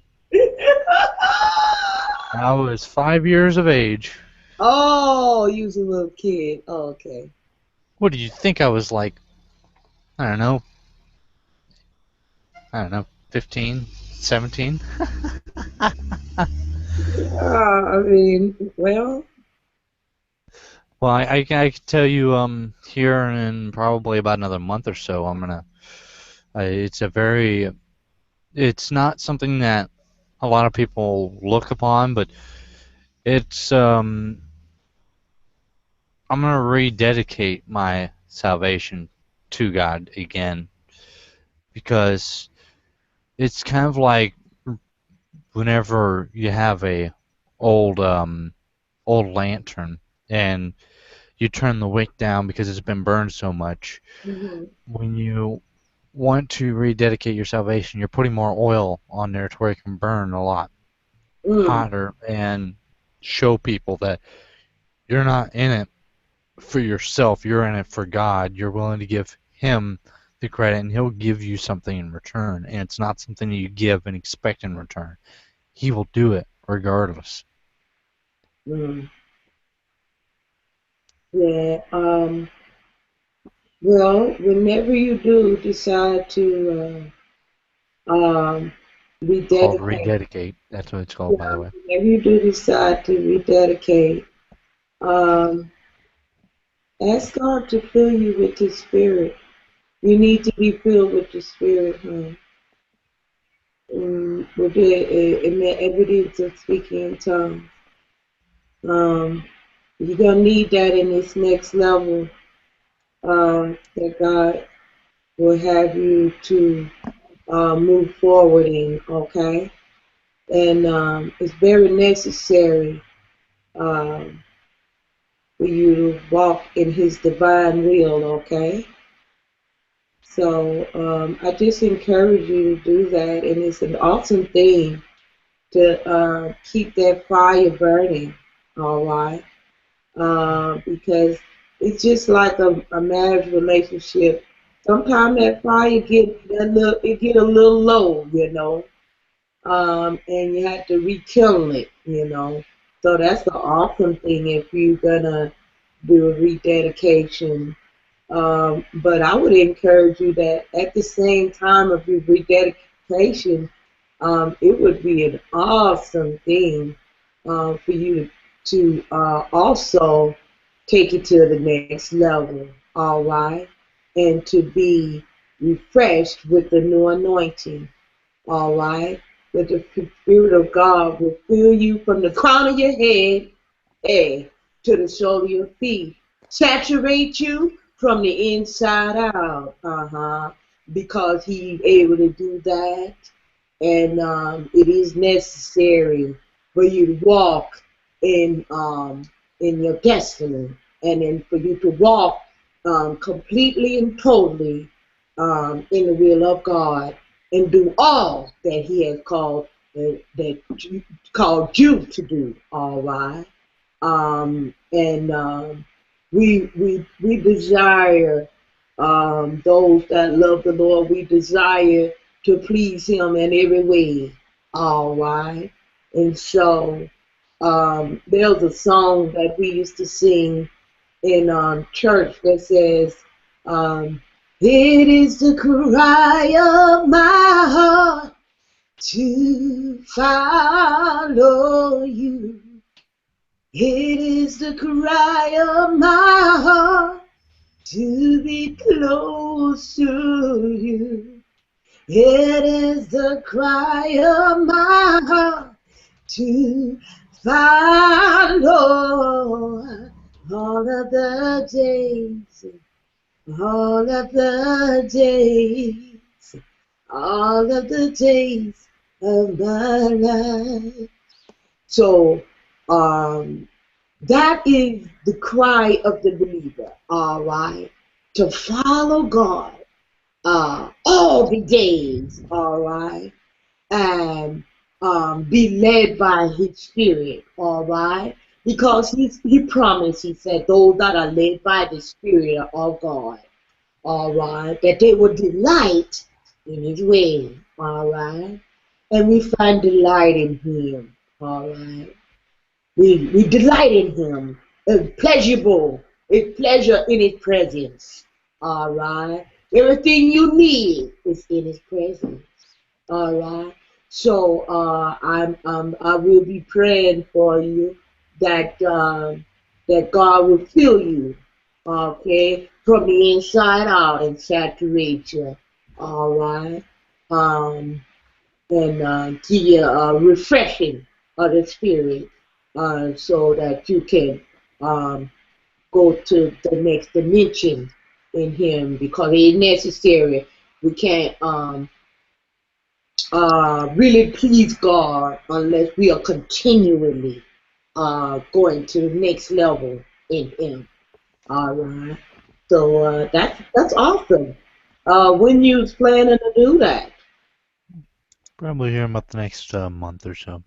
I'm Oh, trying to make sure things are straight in my personal life before I make a dedication, because you don't want to do something in the regards. I'm pretty sure you know what I mean by you don't want something in your personal life to where it's messed up, and you do that, and it's it's not really looked upon very nicely, whereas it's still, whenever you have something in your personal life that you have to deal with, it's more along the lines of it's something between you and God that you have to work out before you can move to the next level. Kind of like a relationship with, it doesn't matter with who, you always have to get past certain barriers or get past certain obstacles in order to move that much closer to the person. And that's the way I'm trying to make sure that there's no obstacles in the way before I do that. Otherwise, there'll still be those obstacles, and it's not exactly the way I'd be wanting to rededicate when I have obstacles I need to encounter while I'm still on this level, if that makes any sense. The only thing about that that's not in agreement with the Word of God is that, and we all always have the word. I mean, when I say the Word of God, I mean it's not in agreement with biblical, with the Bible. Is that the Word of God says, "Come as you are." All right. He never said, "Get yourself ready, then come." Never, nowhere in the Bible will you find that. Well, no, Yeah. but it does say about, like when you're, for instance, taking communion, about make Yeah, sure that I you mean, are, you're supposed to forgive, but you're supposed to do that every day. well, I get your statement, but it's a personal decision of mine to make sure it's not a based upon scripture. It's more like upon my own feeling of what I believe is correct. Mm-hmm. And everyone has their own perspective of, as we discussed earlier, everyone has their own perspective of the way they look at scripture. Mm-hmm. And mine may not be based upon scripture in that regards, but it's based upon my personal feeling of how I perceive myself in God's eyes. Because if I am not, if I'm not doing it for the right reason, then there would be no point in doing it. Right. And then if I find to where What is it that you're doing? it's not something I can discuss on the air or off the air, it's just something in my personal life that I have to take care of beforehand. Well, God loves you as you is, hon, and I will share this. I want to share this with you. All right.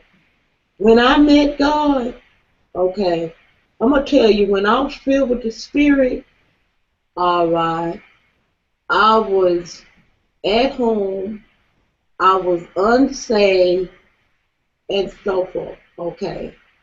Um, One time I had walked away from God, and I was at this particular time in my life I was selling drugs. Do you know that the Spirit of God came upon me while I was in the dope house? All right, and God used me in such a mighty way.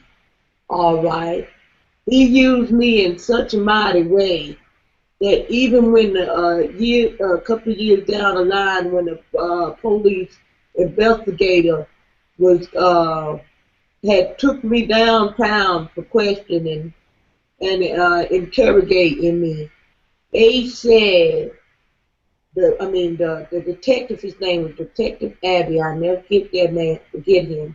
He said, "You're gonna be a leader of your community."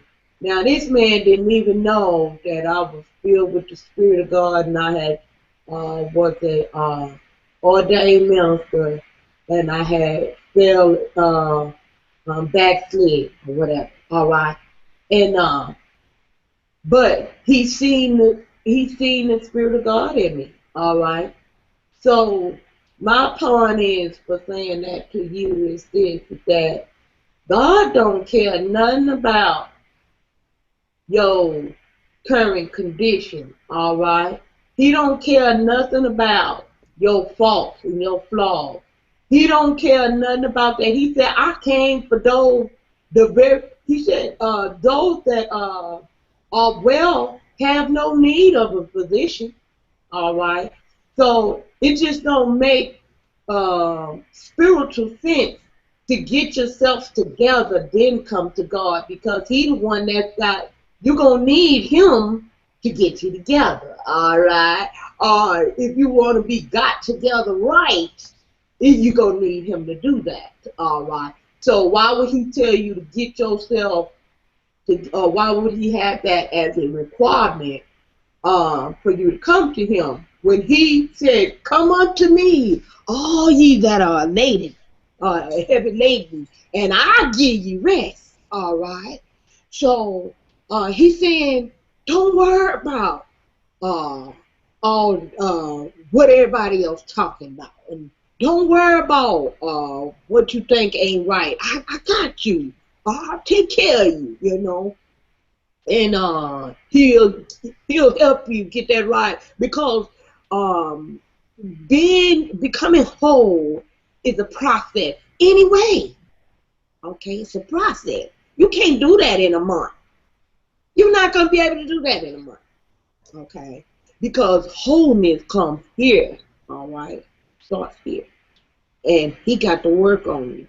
All right, and He got to strip away, all right, all the things that's the impurities. All right, He got to strip that away, and then he like a potter. All right, and He got to put you on that spinning wheel. All right, and move you.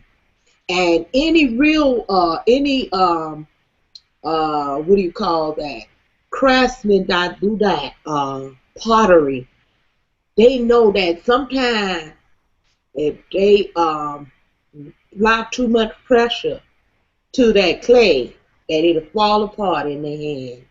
All right. So they're very gentle with that clay. All right. And they finesse that clay until they get it just right. Okay. So that take time, baby. That take time. If you want to make something that's any old thing that have much value, it ain't gonna take no time for you to do that. And see, God don't handle us like that, all right? He taking time with us because he working out a masterpiece, all right? So it takes time, and you gotta let Him do it. See, you're not no potter. He is. Let Him work on you. All right, just go to Him. What He said, what He want us to do is just say yes. All right. I love I come from the old Pentecostal church where they used to tell us they didn't do all that say this, say that, and repeat after me stuff. They used to just say, Tell the Lord yes. Just tell him yes. I love it because one thing about it, when you surrender, eh? That just like when a robber come and he coming and he tell you freeze, you know, you freeze, you surrender, all right.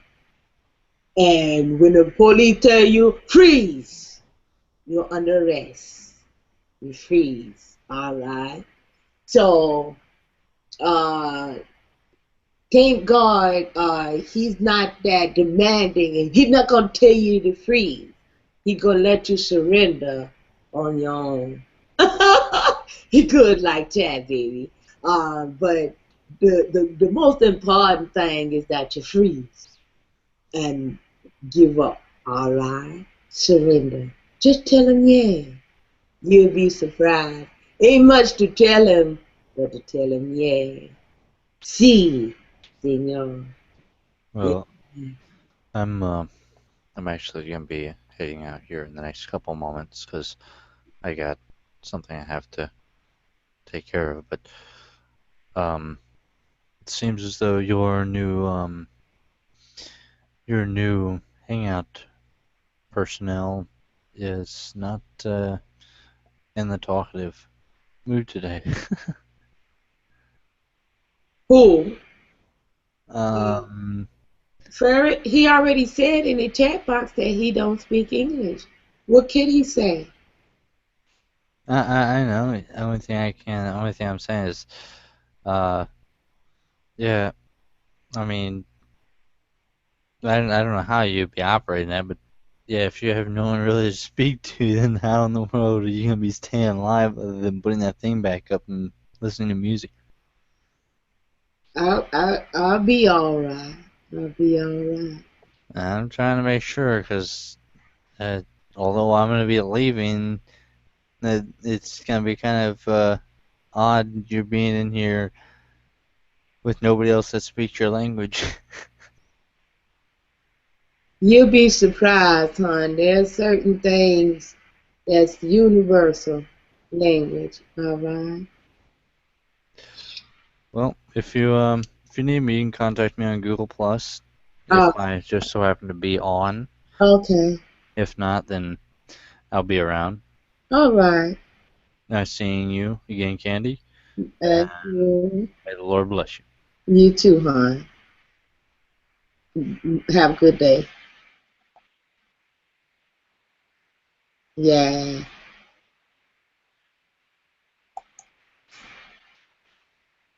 All right.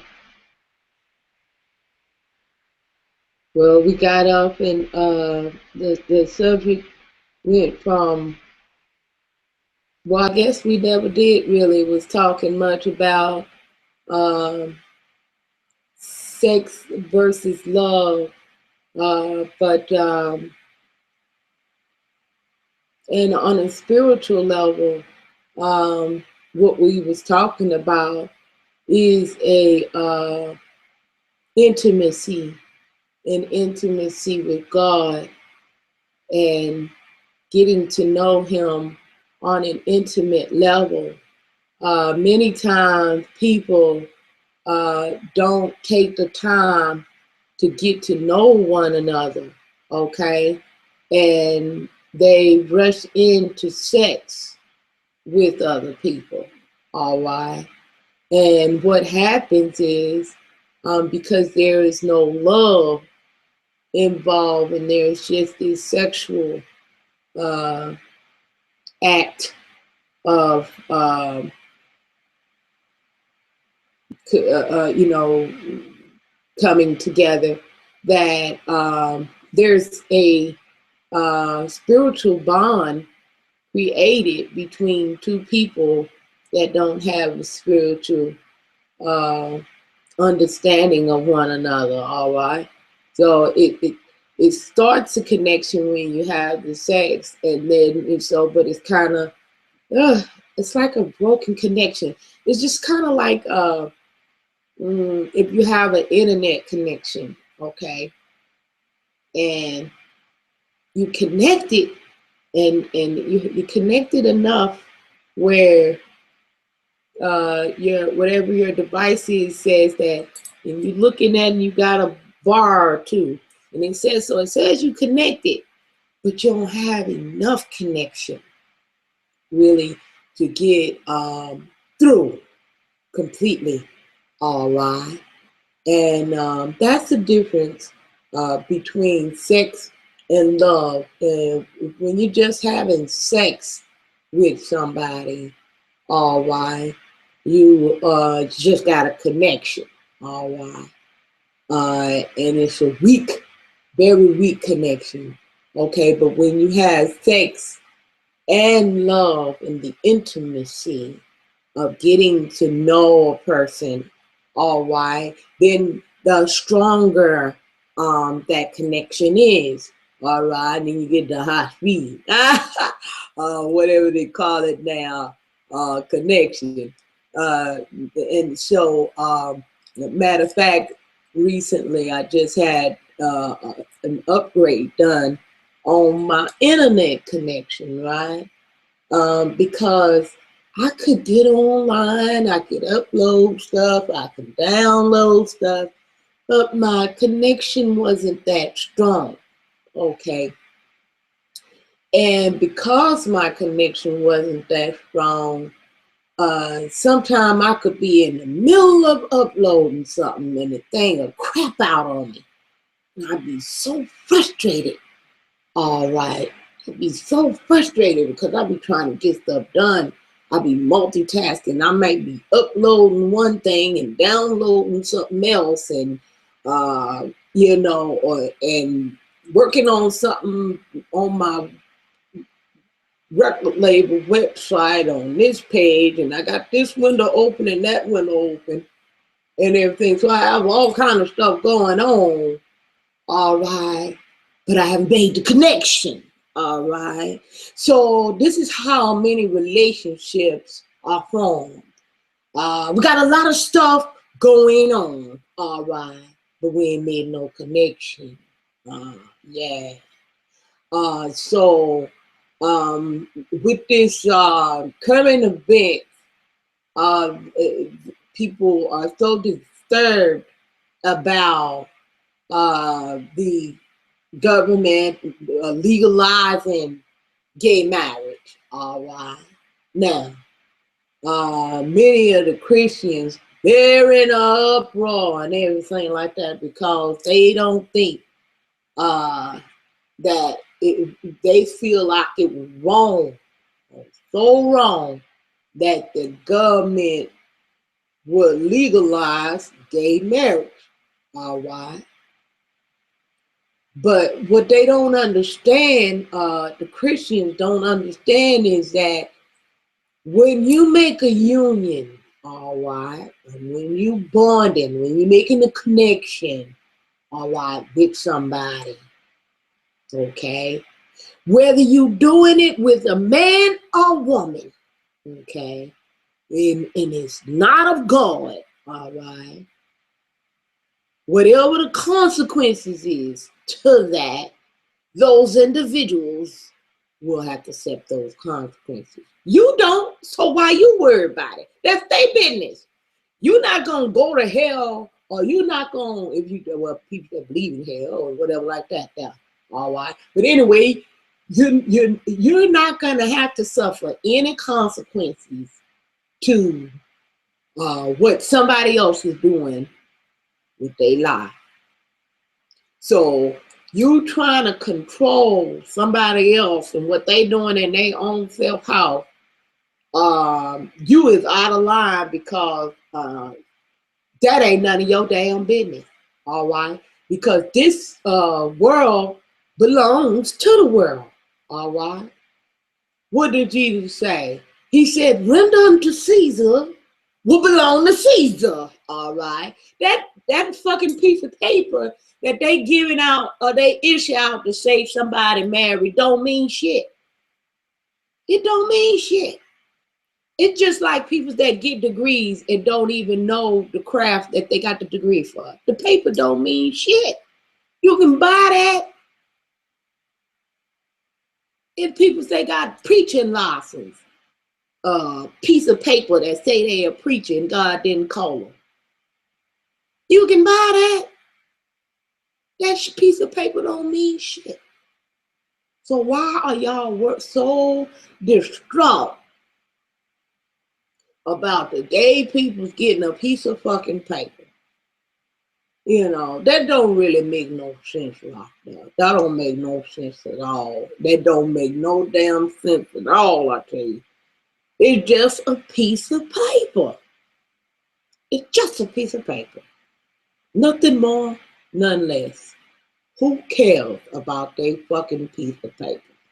They got a fucking piece of paper. A piece of paper.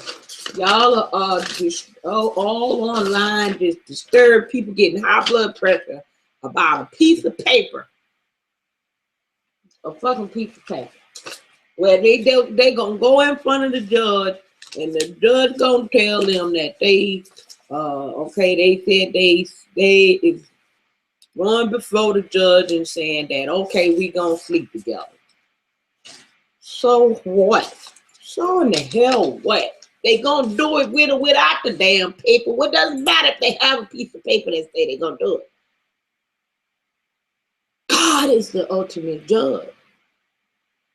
Okay? So with whatever they doing is wrong, God is the one that is that will pass this proper judgment. So that goes for people that are heterosexual, that's running out and marrying one another, and then next thing you know, not even 6 months later, they getting a divorce. What y'all gonna protest about that? I don't see y'all protesting about that. And about saying what God joined together, let no man put asunder, meaning not that they supposed to stay with somebody that they really don't it's not compatible with. But what y'all gonna do about these people getting married to begin with, just because they trying to follow after y'all rules about fornicating? Y'all rules y'all done made up. Okay. See, y'all make up all these rules. Y'all make them up. Y'all make up all these rules. Okay. So once y'all make up all y'all man-made rules, and then people start committing a sin to keep from violating y'all other rules y'all have made for them. The poor people just in mental stress trying to live up to your standards, man-made standards, when God only requirement he gave us was to love and obey him in his will. All right. So now, since y'all done put all these restrictions on people, gotta pray so many times a day, you got to do this, you gotta go to y'all church house building and everything like that, you got to get a preacher with his money and all that kind of stuff like this to help. All right. Y'all done made up all these other motherfucking rules. Okay. So now, you got people in mental stress trying to follow after all of y'all motherfucking rules. So what the world said is, okay, we can't trust them Christians. See, they supposed to follow us, okay, and respect us, but they don't even have no respect for the people of God no more because of all these rituals that y'all done added to what God had to say. All right. And because y'all done went overboard with it, now look what y'all done. Don't get mad now. Don't get mad now. Y'all the one is the cause of this chaos. Yes, I said it. Y'all the one that caused. It's a bunch of men out there. It's done turned gay because you fucking Christians that done told them that they can't get no head because that's a sin. And they done went all the way over And they wanted to get head from the men. They couldn't get it from their wives and stuff like this here. And they went and got it from the men. And it's all y'all damn fault. Y'all done push people out to sin. Y'all done push people out to church. Y'all don't accept them any kind of way. And y'all always got all these motherfucking rules why y'all don't want to accept people as they is. And now y'all done push them out into making all these fucked up decisions. Now y'all want to be upset that they making bad decisions, and y'all the one that pushed them out there to do it. The Christian, y'all to blame for all of this in here. And y'all gonna be judged, because in the Bible it say, in the last day, he said, it's gonna be many that's gonna cry out and say, I did this in your name, and I did that in your name. And he gonna say, depart from me, you're a worker of iniquity. I know you now. Because y'all, it's y'all fault. Y'all the one push these people out here to do this for him. Y'all ain't standing up for what's right. Y'all out there carrying out and being mean and wicked. I done met some of the meanest, evil, wickedest Christians online. All right, in real life, plenty of churches I done went to, and y'all wicked churches, the church folk, y'all wicked people, real wicked. I done seen you all so-called Christians online. I done seen you. Y'all so wicked. Ain't now one of y'all got a lick of love. Roy, Pillbox, X-Man, or whatever your damn name is, and all y'all with y'all fictitious ass fucking names. Y'all just like the other people online. Rose, hiding. You ain't answered my question yet. You know you was wrong. That's why you ain't answered my question yet. I'll be waiting, huh? You ain't answered my question yet. Y'all hide. Y'all not people of integrity. Y'all don't respond. People question they asking you. I got a whole damn business to run. But you rest assured, somebody ask me something, I'm gonna try to get back with them and respond to them. Now I might not always be able to do that there, but I'm not online and then ignoring people. Y'all be right here online and don't never, somebody asks you a question, you don't not even a person of integrity to answer. What kind of Christian are you? Y'all need to sit yourself down somewhere. You're not walking in love. You're not a person of integrity.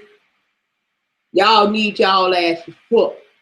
Always want to call upon the wrath of God to come down upon somebody else. You need your ass whooped.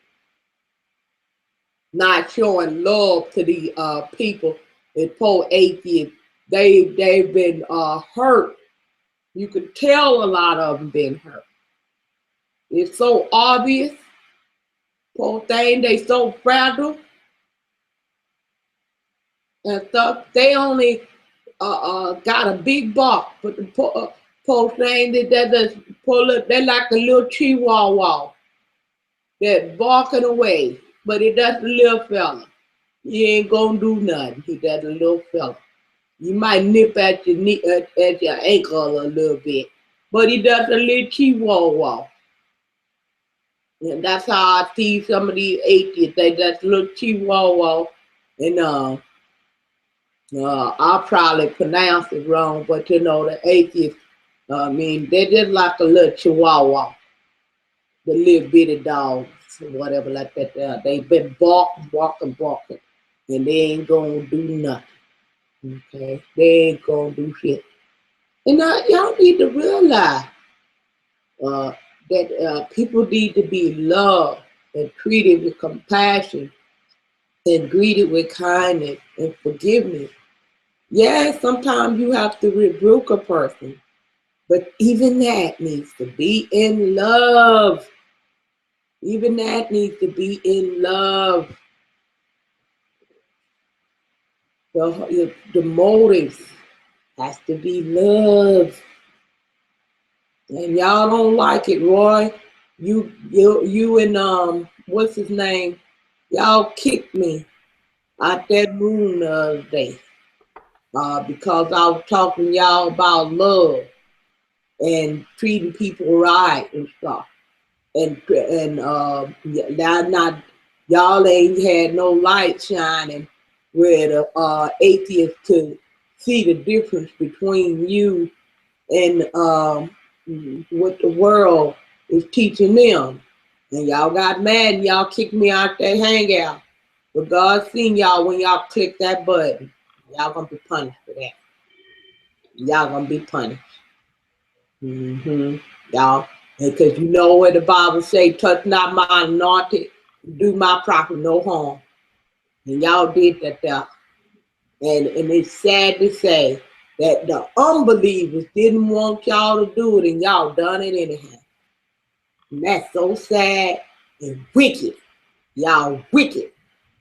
To all the way down to the bone. You roar with that egotistical type of attitude you got. Okay? And what's his name? P.O. Box 2. Just arrogant. Y'all just as arrogant as y'all want to be. But guess what? Y'all gonna be chastised for that. Y'all gonna be chastised for that. Because clear as day, I don't care what you think or who you think I am. I want you to know I'm a chosen one. And definitely the Bible told you, instructed y'all, if y'all pick up y'all Bibles, y'all would know that it say, touch not mine anointed and do my prophet no harm. Read it. I know it's in there. I already read it. See? I know my word. I don't have to pack no Bible around because the word off up in me and I let it say thing every day. Miss Rose. You ain't answer me yet. I'll be waiting, sugar pie. I'll be over here waiting for you to respond at some point, any time. That'll be fine. When we online, you got to be an example of love to it's a dying world out there. You see that passed that law to legalize the gay marriage and everything like that. That is not a sign to show you that it's just to show you that it's just the end of time. That's a sign to show you that the people of God is almost what do you call that? Obsolete. They're almost obsolete. We don't run nothing. We don't have no say-so on nothing or none of that. Because people tired of y'all with y'all extravagant rules and regulations. Y'all got all your rituals. Y'all don't even know how to pick your battles to say, okay, we're not gonna make no big deal of this right here, but this is important. So we'll save our energy and our effort towards making sure this right here stays copacetic. All right. But no, y'all got to fight and attack every damn little thing y'all want to send people to hell for. And that's why these people, the unbelievers, said these damn Christians is out of motherfucking control, and we was believing in their God, but we're not listening to nothing they got to say no more because they out of control their own self. So who won't listen to y'all? I know I wouldn't listen to you. And I know God is real. I ain't listening to you. Cause y'all got too many damn rules and stuff. Y'all got so many goddamn rules. Y'all done made up. Y'all done each took y'all a scripture and made a whole religion out of one scripture. Woo-wee! Good God Almighty, y'all need to stop y'all shit immediately, abruptly. Stop it. Because y'all is running people away from the kingdom of God. Y'all ain't supposed to be. God say, with my loving kindness, with my loving kindness have I drawn them. Okay. He didn't say, I'm going to beat them over the head with the scripture and push them away. And that's exactly what y'all doing with these scriptures, beating people over the head with scripture and stuff. That's not the way of God. You know, you got to at some point, you got to wake up and smell the coffee. Speaking of coffee, it's 6:50. I need to get me a little coffee. I love coffee, and that was a little bit off topic, but anyway, I'm off topic anyway. So I might as well just go with the flow and get me some coffee. I'll be right back. All right.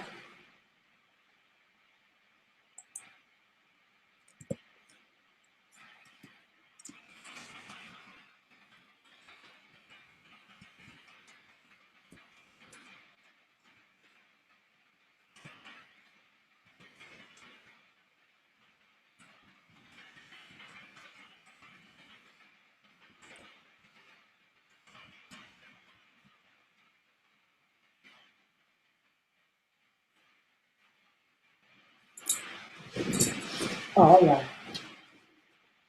I'm gonna play some.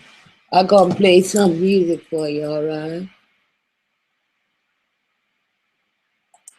I'll be right back. All right.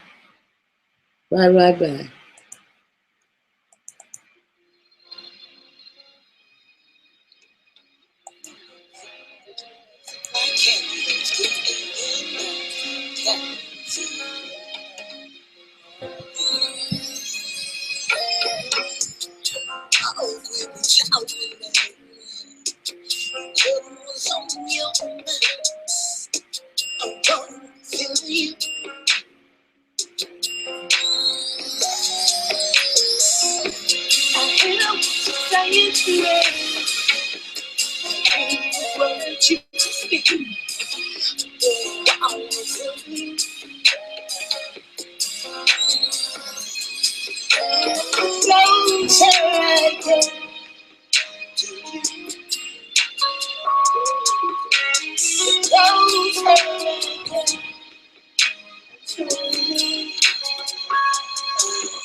Looking for, but I know that the voice will so very clear.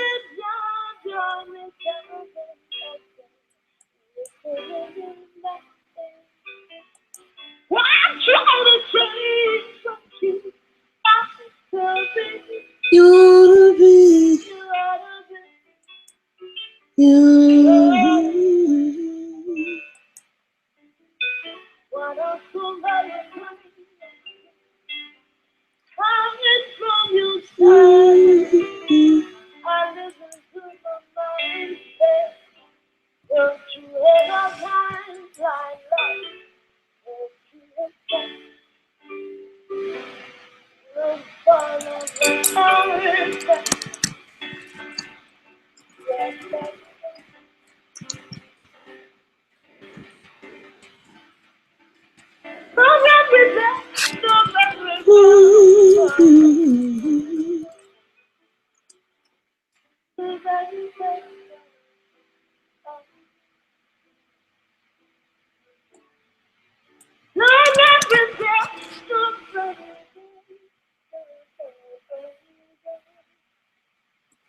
Oh, yeah.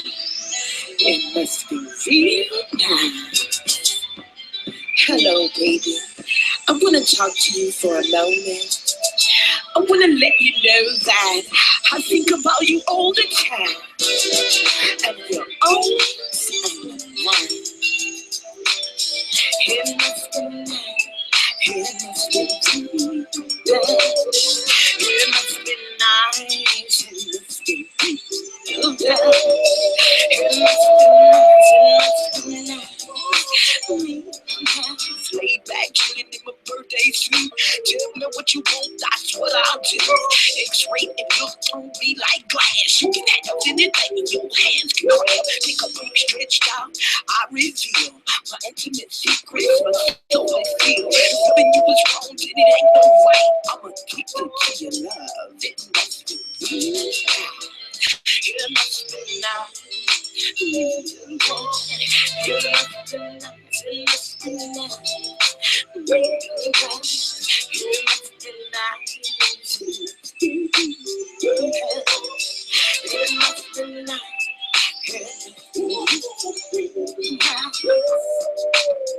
How can the girl who asks for your pleasure?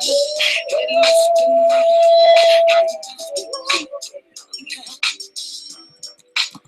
chilling with the one you love me. You and me. Yeah, must be nice. It must be real. It must be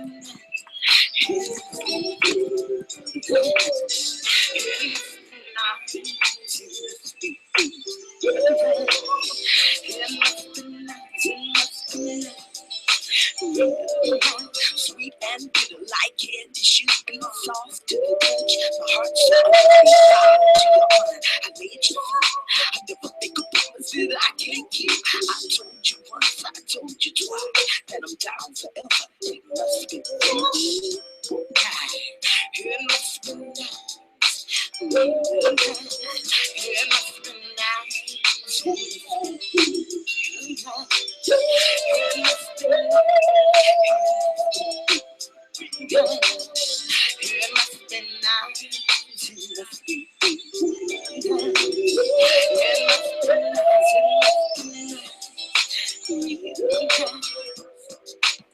You know, baby, I think about you all the time.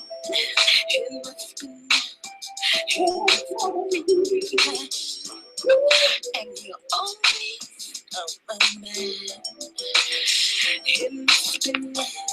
It must be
God.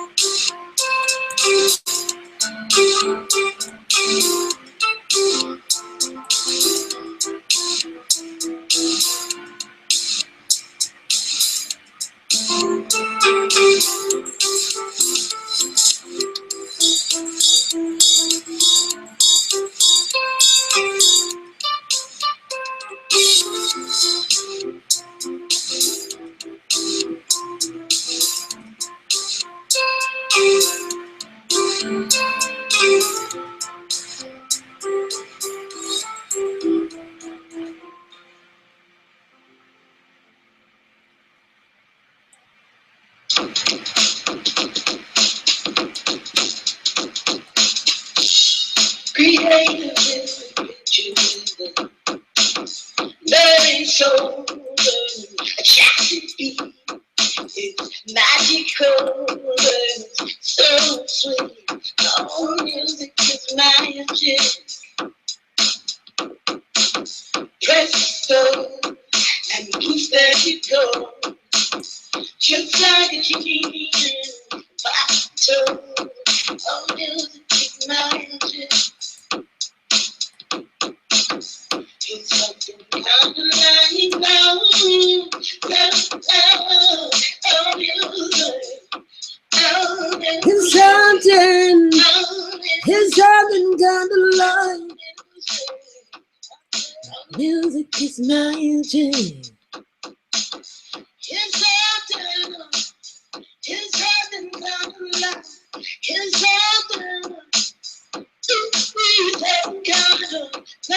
love. Oh, music. It's something kind of like, it's something. Oh, music. Oh, music is magic. Every good time, every good time, every good time. I tell you, music is magic. And everybody knows now, oh, music, oh, music, oh, music, oh, music, oh, music, oh, music. I tell you, music is magic. Do energy, do energy, I tell you, music is magic. Every good time, every good time, every good time. I tell you, music is magic. I'm on the king with the capital G. You said we need a real man for me. Y'all explode. They try to follow me. I'm rocking TNG. A red shot. Muhammad Ali. Moves like a butterfly. Stick like a repeat. I ain't got no check cause I got skills. Now listen, I'm not getting a deal. I got lyrics so fly. It's so smooth. We give just to carry the groove. I'm telling music is magic. Every good time, every good time, every good time. Oh, music is magic. It's something, it's something kind of like, it's something, it's something kind of, it's something kind of like love. Oh, music, oh, music, oh, music, oh, music. Oh, music, I'm telling music is magic. Every good time,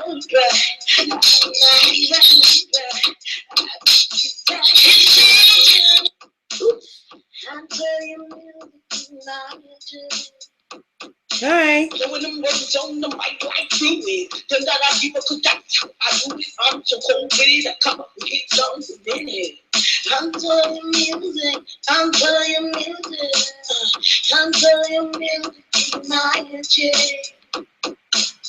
It's happening, it's happening, love, it's happening. It's happening, kind of like love.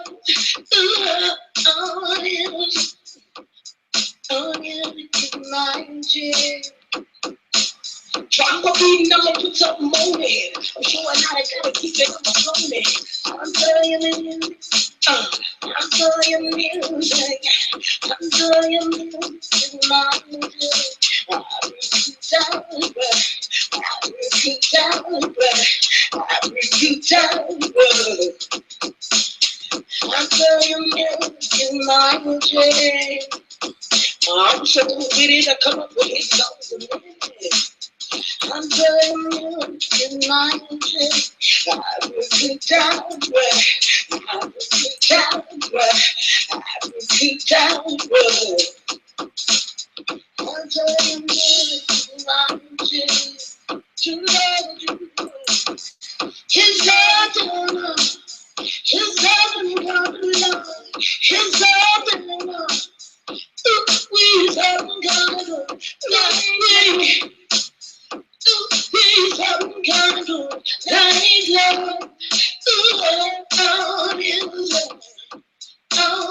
His something. His something got a love. I'm telling you, my Everybody unknown.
Hi, Slane. Hello there.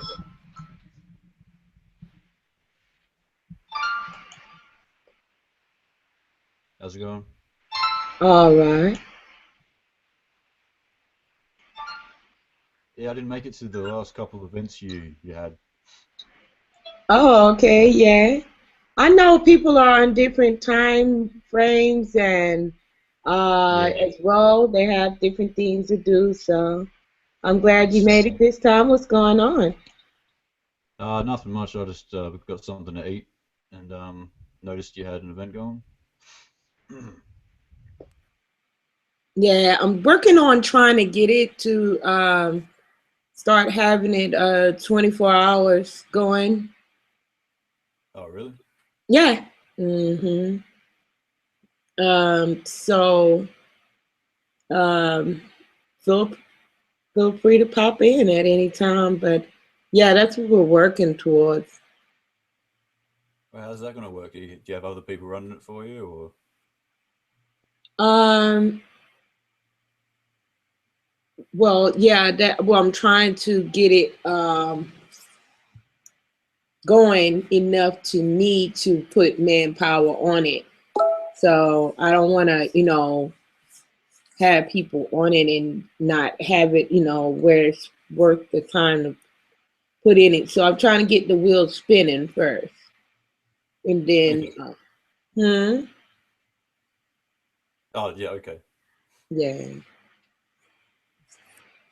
So once we get the wheels spinning, and and having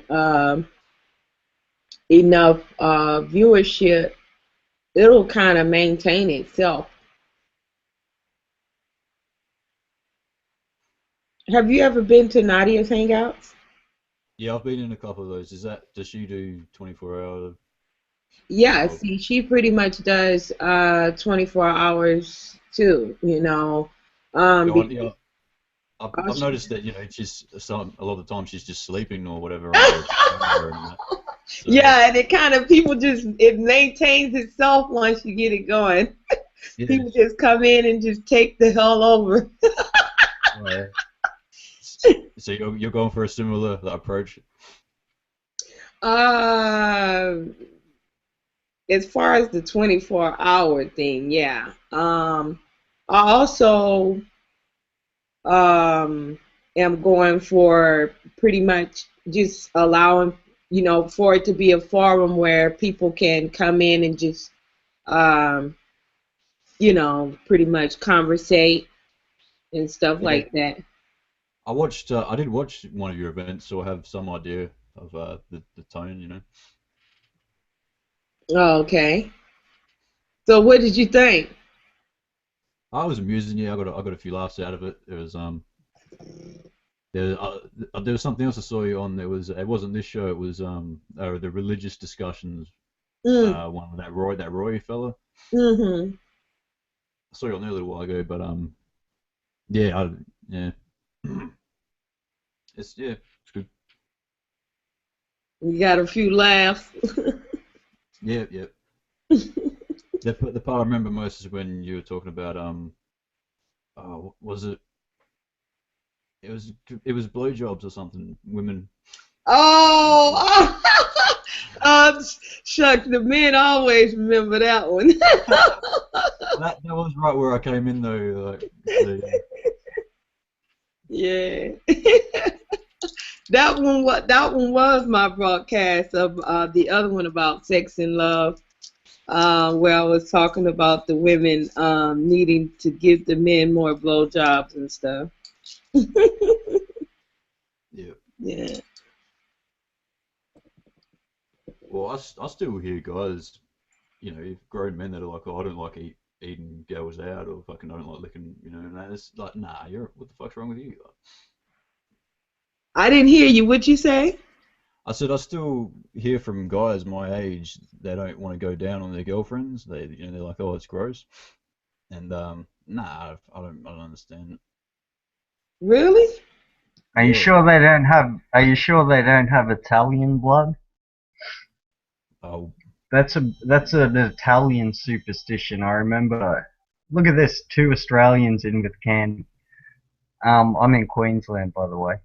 But Oh, in an episode of The Sopranos, I remember Junior Soprano was harshly admonished for that word coming out that he performed that act on his lady friend. So the Italians okay. are very touchy about that information.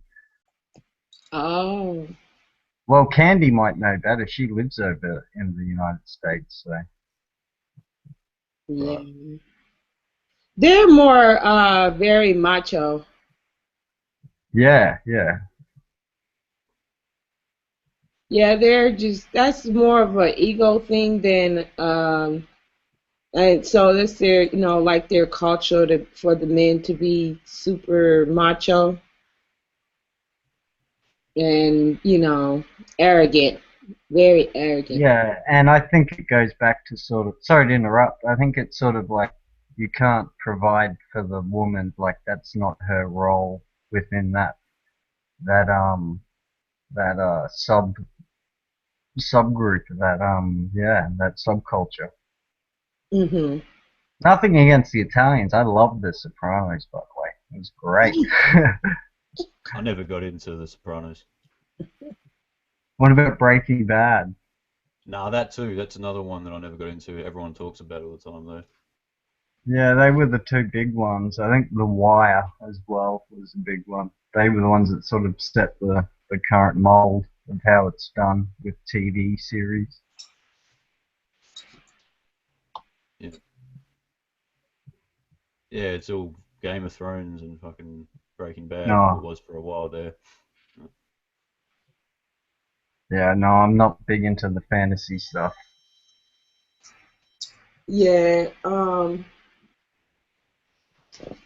I don't watch TV, but I do like movies. I love movies, so I just order a lot of movies.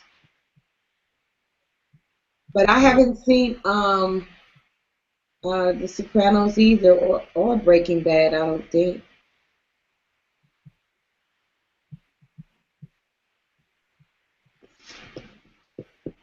Is my internet frozen? Nah. Oh, okay. So you're in Queensland, Vane? Yeah, yeah, Oh, yeah, I'm in Adelaide. cool. Churches everywhere. Where's Queensland at? Australian North, state. yeah, northeast of Australia.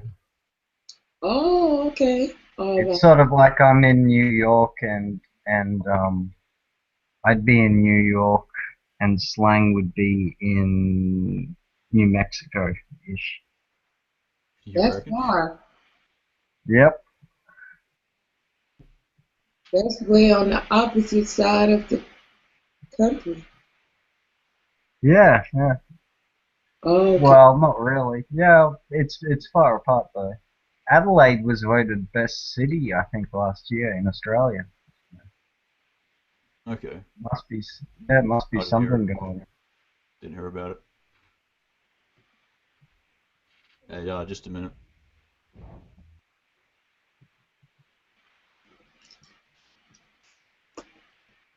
I don't meet too many people from Australia online. Yeah, we're usually too busy riding our kangaroos around. Ah!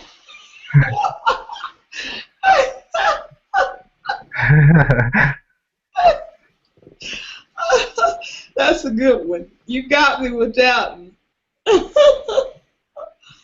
um, I saw a kangaroo the other day online, and I said, "Oh, that's the ugliest little thing." And I guess because I guess to see a real one, it took me up. It kind of caught me off guard because when they show pictures of them, they make them seem like they so cute. And I said, and I saw a picture of a real one. I said, that's the ugliest little weird looking thing. Yeah, they got weird little arms Yeah. but the big ones, there's a breed called the what is it, the big red, or it's a red kangaroo, and they're like gorillas of the kangaroo kingdom. They'll like yeah, they will mess you up. Wow. Are they really So aggressive? yeah, they've even got the big pec muscles and everything like a gorilla. They're tough and they've disemboweled people just with the kick. So Oh, wow. anyway, I was enjoying the music before Candy. I was almost gonna pull out my guitar and try to work out that little tune. That was pretty cool. Oh, thank you, hon. I posted. Hold on here. I had posted in the chat box before you came. The thread is probably ran out by now, but I posted the link Hold on, I'll post it. Where you can, if you want to jam to it or try to catch, Cool. see if you can catch on to some of my tunes. Um, I actually own a record label, so What program are you using? what do you mean? I make music, real music. What are you asking? Like, do you have Like, an actual studio? Huh? mm, It's not. I don't use synthesized sound. She has a sound lab. Yeah, we are totally against synthesized sound. awesome. Yeah, we So like. do you play any instruments? Yes, I play the keyboard. Yep. Yeah, and as far as synthesized sound goes, um, I do use the keyboard um, to do fillers with. Yeah, create little loops and stuff. Yeah, uh-huh, and beats and stuff like that. But um, we're working on we're working on a project now to build a state of the art studio with where we'll have only live recorded sound, um, which will require um, full symphony orchestra type. Well, it wouldn't require that. Each song doesn't require that, but we want to build a studio that, if it were necessary, we could actually do that. Yeah, I hear you. Yeah, I had a friend who is like really genius with music, and I remember back in high school even he used to go to our botanic gardens and record all the bird sounds and just Mhm. sounds in nature, and he would use those in his loops that he created. Right. We use real sound as well. I have a song. Let me see. Let me pull it up. I have a song called "Addicted," and I love to make song the music where it's sort of like a full um, theatric of whatever the scenario or the song concept is. And Yeah, in this particular song, I mentioned about walking away. I literally took off my shoes and made the sound of walking, the walking sound in the mic, clip, clop, clip, clop. And so, that's cool. Yeah, you got to I've experiment. That's the only way to find those cool little things. I've made a I'm couple gonna mute short. myself for now. Anyway, sorry, I'm interrupting. I was just saying I've made a couple of these short cartoons, and I've had to do similar things. Like I'd need footsteps, so I'd get my boots on the desk, and I'd need a door shutting, so I shut the door, and do all that sort of stuff. right. Oh, you do cartoons? Yeah, yeah, I'm not a lot. I'm pretty lazy with it, but I've made a few. I put one in a film festival. That's about a year ago. Oh, right. But yeah, yeah, I still do it occasionally. I got like these graphic novel sort of comic book Oh, style art, and but I've put a lot of time into those sort of things, and I've decided that I want to go more simple. Like I'm looking at cartoons like South Park and how simple the animation is there, but also how entertaining it is. You know, so um, I've trying to steer more towards cartoony like characters. So I've got like like a bear and a rabbit, like these cartoon animal characters and shit like that. Yeah. oh, okay. So do you do the what do they call those animations? Oh, voice acting for cartoons. You do, Is that you what? do Are you asking if I've done voice acting for cartoons? yes, voice acting for cartoons, yeah. I've done, voiced some of my own ones. I haven't worked with anybody else. Oh, okay. Yeah, I do a bit of that myself as well, but I haven't really incorporated it into anything specifically just yet. Um, mm, we're working on getting a 24-hour broadcast here. So this is like the beginning of it. And we're just trying to build up our viewership first. Um, and we're just kind of trickling a little bit out of our work. Uh, we just get, just a little bit at a time because other labels, they watch us pretty closely and try to steal our ideas and stuff. So we try to use wisdom as far as releasing certain things because what they'll do is they'll take our ideas and if they have more money, more power than us, inevitably they can push it as if they were the originators of the idea, and when we do it we'll just seem like we're copycats, when they actually stole the ideas from us. So basically what we want to do is build up our fanship first before we really release a lot of the we got some good we have a good creative team over here, and I'm proud to say. And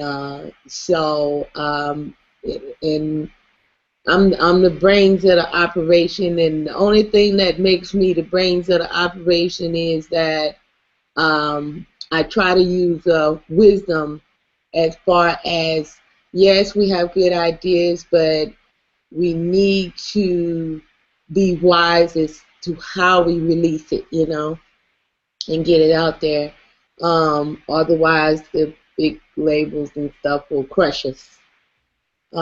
We've done an awesome job since we've gotten started and everything. We've done an awesome job. I'm very proud of my team. We have very few people in comparison to other large record labels, and we've done more in our short history of being in operation than other labels have done in years, centuries, centuries of being, in operation. So I'm very proud of that. We just received our federal um, um, level, federal status, and we're the first record label in the history of the music industry to accomplish that. So we're very proud of that. Um, Even the large record labels do not have that or cannot get it. So I'm very proud of that. Um, our motto or our company brand, you see that on the screen where it says legendary. Legendary, yeah. Uh-huh. That's what we stand for. That's our brand name for our merchandise, because that's the type of movement we're trying to make, some, legendary moves, and do some things that no other no people have done in the history, or kind of bring back the good things that people have done and nobody knew about, or really paid much attention to, those qualities that even if you're not the originator of it, um, we still want to be known for it because they're good qualities. You know what I mean? Yeah. Yeah. So, What like are you focusing on? huh? What are you focusing on mainly here on Google Plus? Like, do you get involved in many of the religious discussions? Because that's really why I came on here, because I saw creationists and shit that were pissing me off, and I wanted to argue with them. I didn't hear you. What did you say? Oh, sorry. Is my microphone working? Okay. Yes, but the volume was a little low. Sorry. I was just saying that I got on Google Plus here mainly because I wanted to argue with creationists and these crazy Christian types that were annoying me. And do you get involved in many of those discussions? I do, but I guess not in the same capacity. But yeah, I've actually debunked a lot of people, so I don't have no more takers. And they don't want to challenge. They don't. I challenge them, but they don't want to. Many of them don't want to come up against me because I made the other ones look so bad, and they sure don't want to do it live, I guess.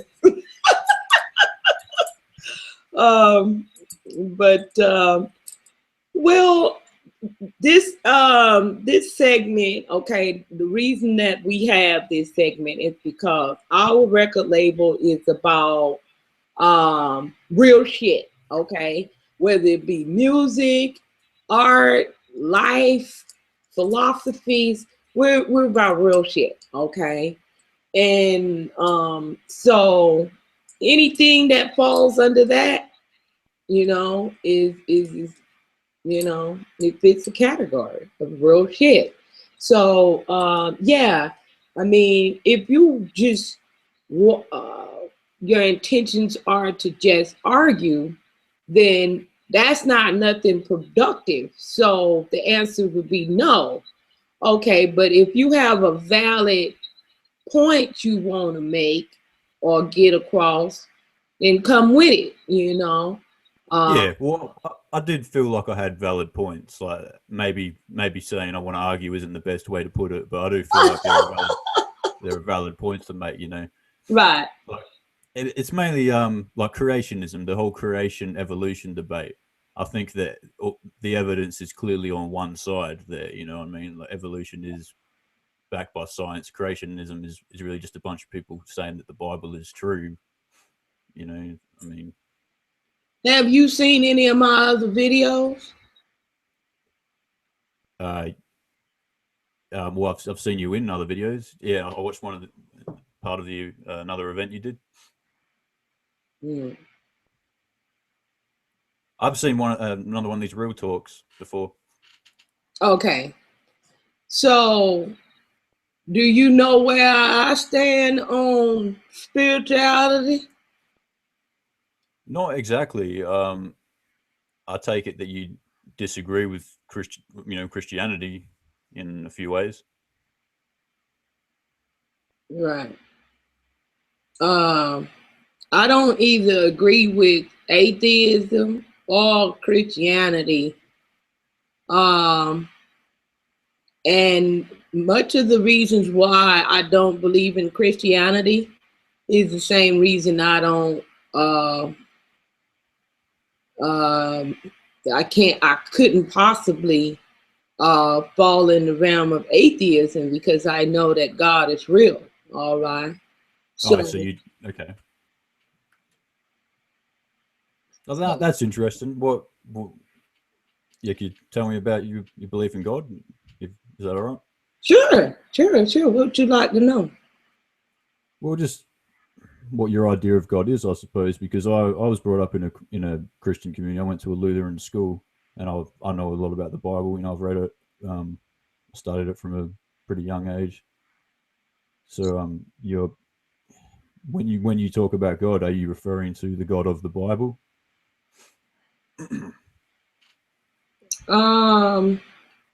I guess I would have to say yes and no. Okay.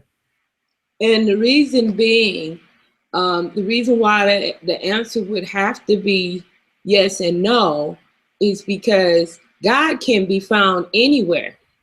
All right. Because God resides in truth. Okay. God is truth. He is love. He is those things. So anywhere that those attributes can be found, that is God. All right.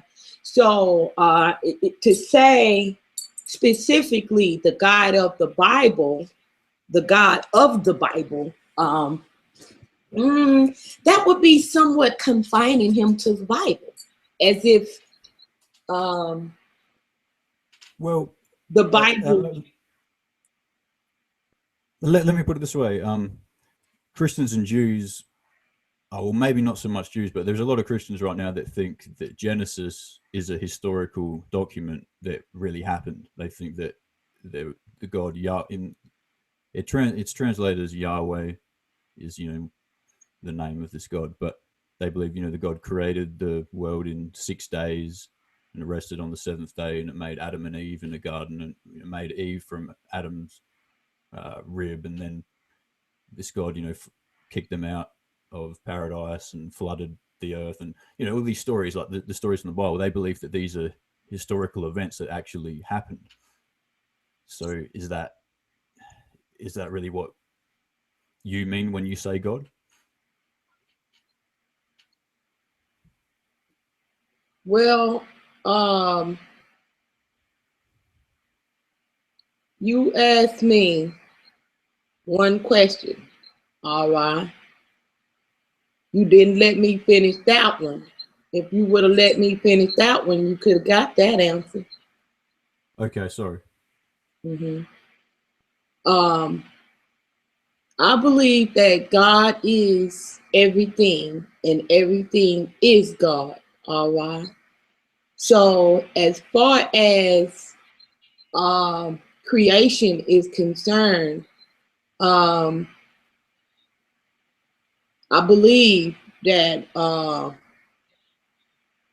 yes, we were created, okay?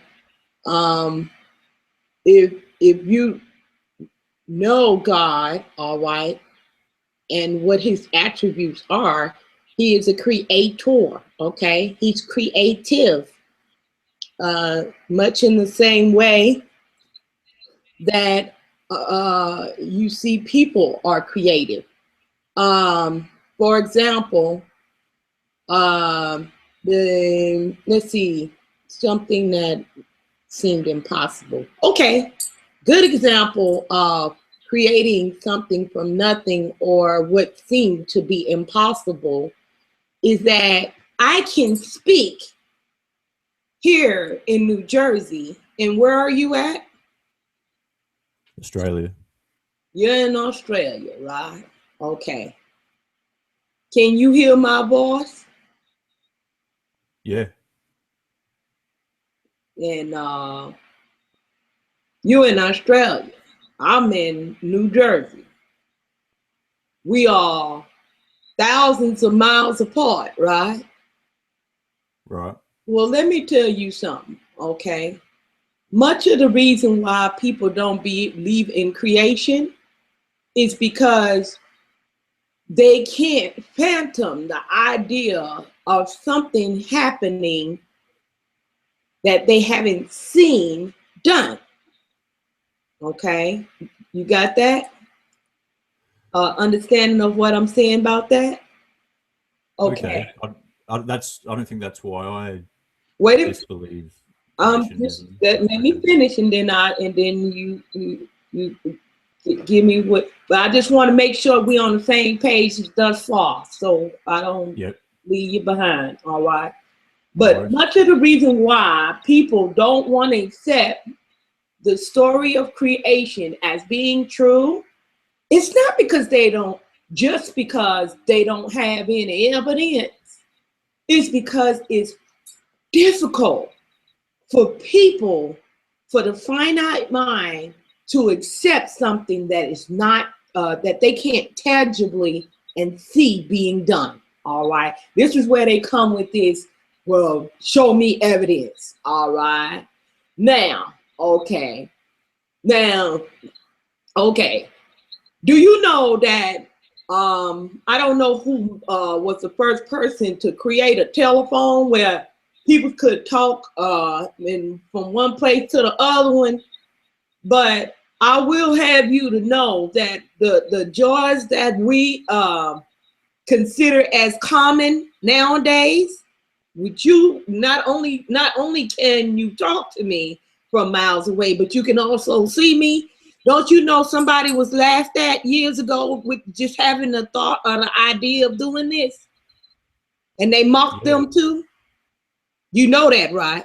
Or you don't know that? Probably never even thought about it, have you? No, I'm sure there were people that doubted it was possible. No, more than doubted.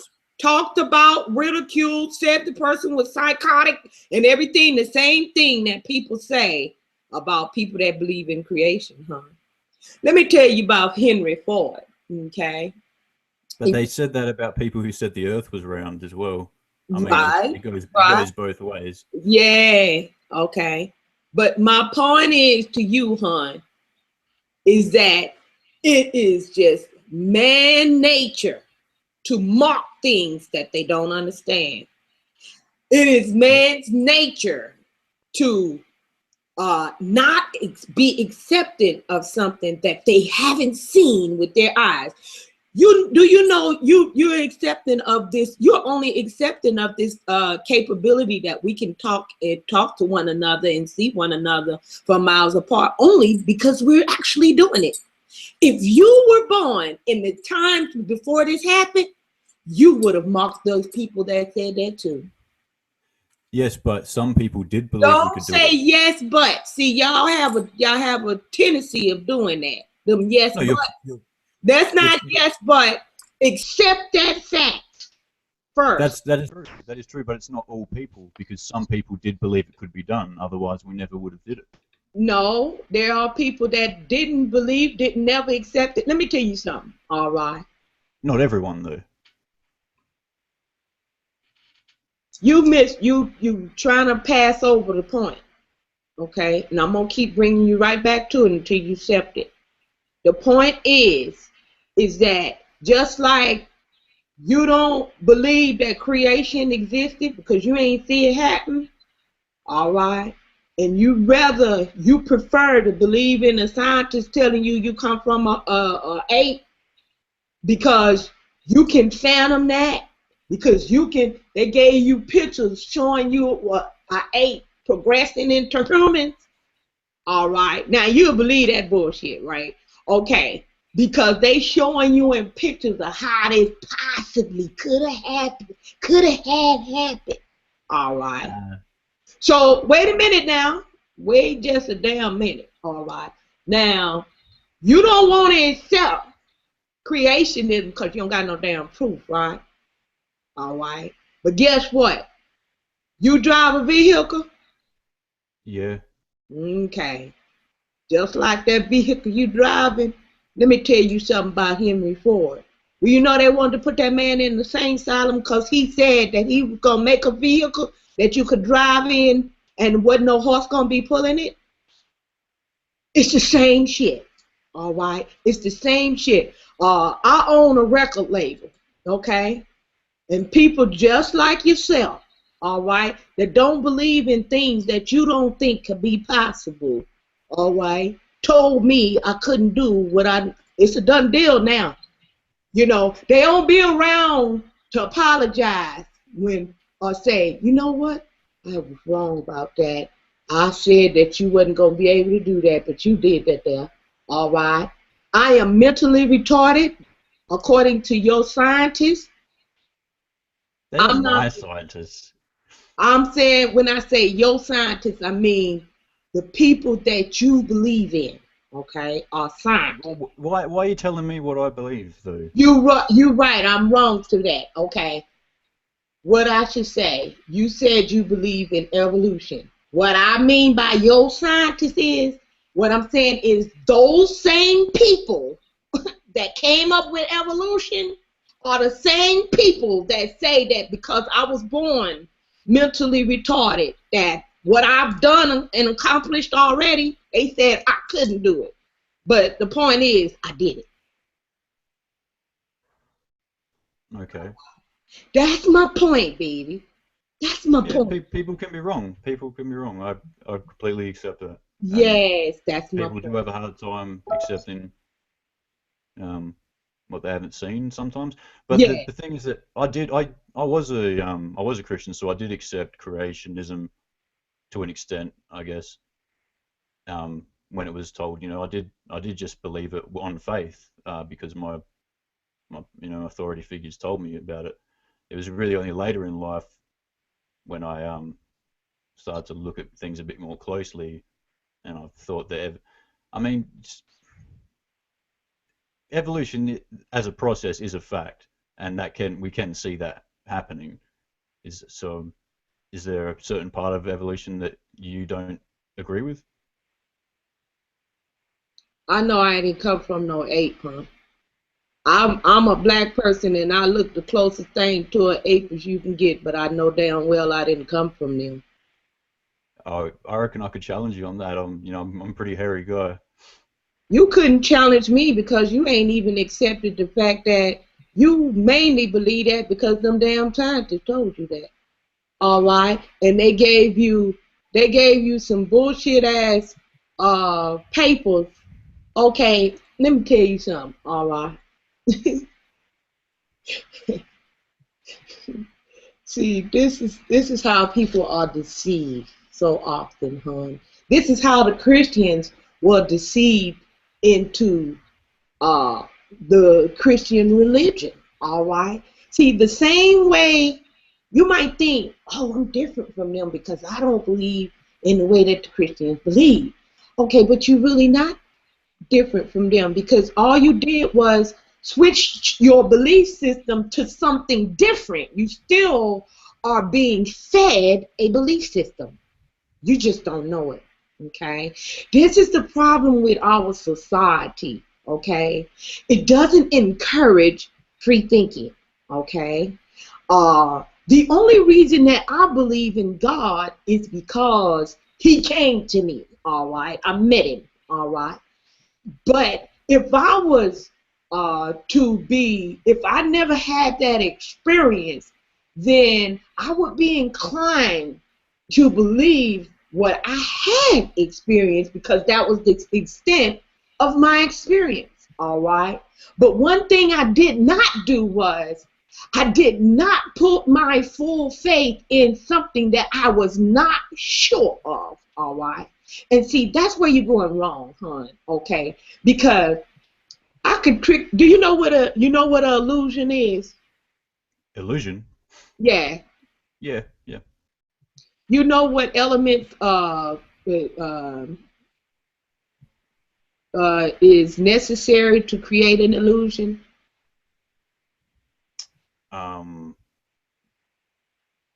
An incorrect perception, I'd say. An incorrect perception of Exactly. reality. Like some kind of secrecy or something hidden. Like. No, nothing. Yeah, nothing. there could be deception involved, but we don't know. Deception. A mirage, for example. But what's necessary, the major element that's necessary to create an illusion is to agree with what you already believe. Okay? So, Candy, can I ask you a question? Go ahead. Before you had your personal experience, whatever that entailed, with the source, did you have any leanings, any religious or spiritual leanings beforehand, or that all came after this event?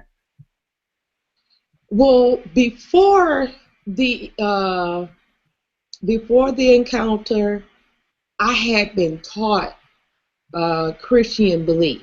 Okay, but wait a minute. Let's be clear. All right.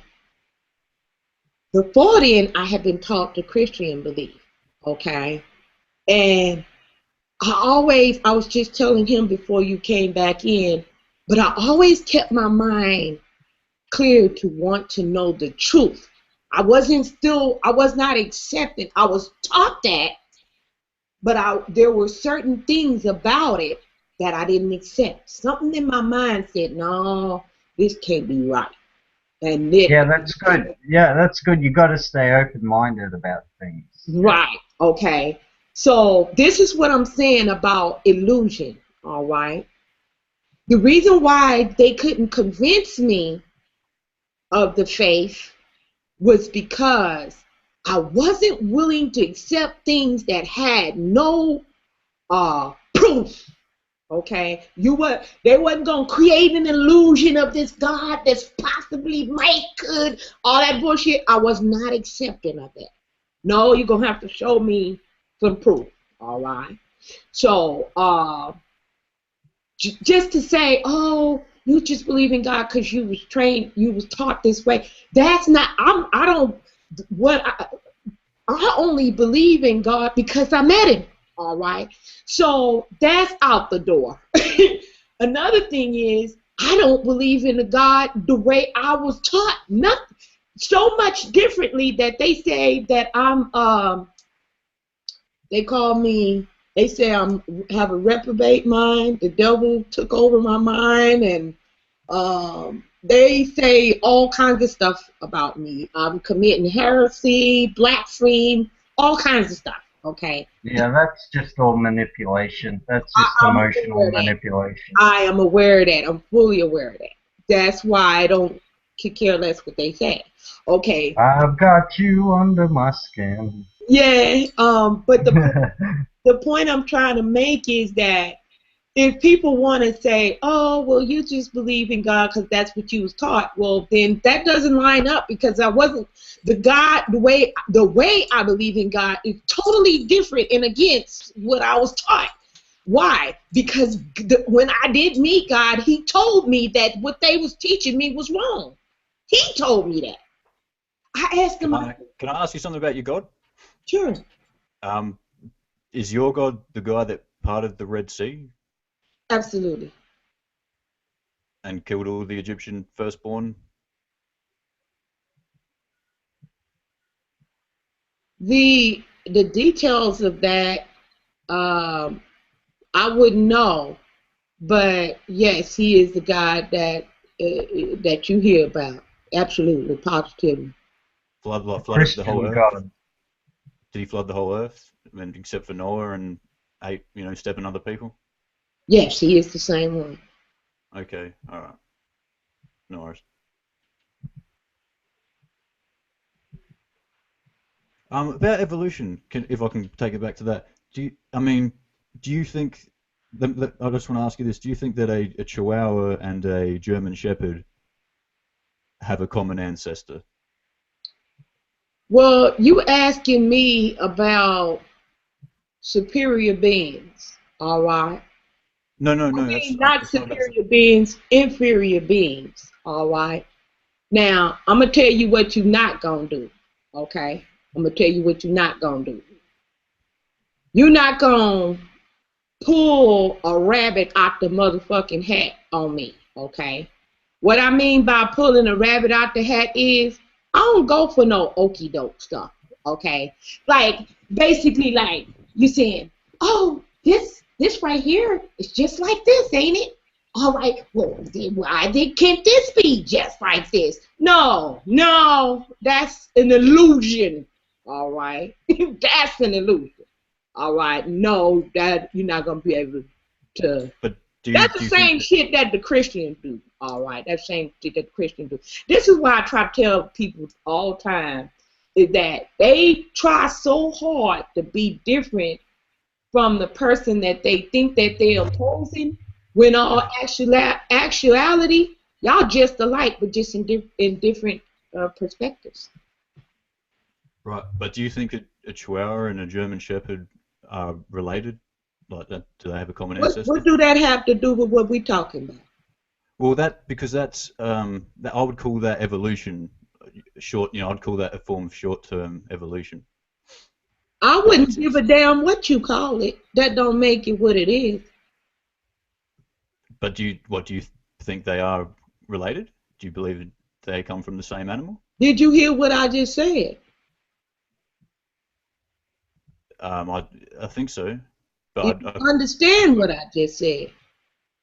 maybe not, because I'm having a hard time figuring out the answer to that question. I said, I don't give a damn what you think it is. That's not what it is. Now, Socrates once said, all I know is that I know nothing. And that's where he started from. I'm not sure about that stance. But yeah, all I know is that I know nothing. Well, that's kind of self-contradictory, isn't it? I'd Well, rather, Socrates. I think therefore I am. I like that one. Yeah, that one's a good one too. That's very good. I think whatever That one denomination. I can go along with, but that nothing stuff I don't know nothing. That I wouldn't go along. Well, yeah, it's a bit more obscure, but I think whatever denomination. Our minds are just like computer banks, okay? And when you see people inventing things, all they're doing is pulling from their mental database. So how can you not know nothing and have infinite knowledge all at the same time? You cannot, okay? It's just like saying, okay, this computer has a hard drive with a memory, but ain't nothing on there. That don't make sense at all. See, some stuff sound clever when you is fascinated by bullshit, but when you come on down the reality length, you see that thing right there on the screen that say real talk. Okay, we keep it real over here. None of that fantasy land ass bullshit pretending to sound intellectually sound. It's just a pretense. It's just an illusion. All right? Yeah, I hear you, Candy. If I can chime in, it's like when you're comparing computers to how humans or human brains might operate. It's almost like that general trend is mimicked throughout the ages. When we invented steam trains, we thought that humans operated in a mechanical sense like that. So I'm not trying to sound too highfalutin, but it seems whatever's in at the moment, we can compare how the human brain works to.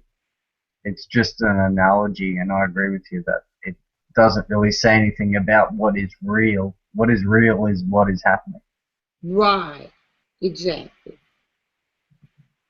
So my point is that our brains and even the scientists have found this to be so, that our brains is packed with knowledge that we were born with.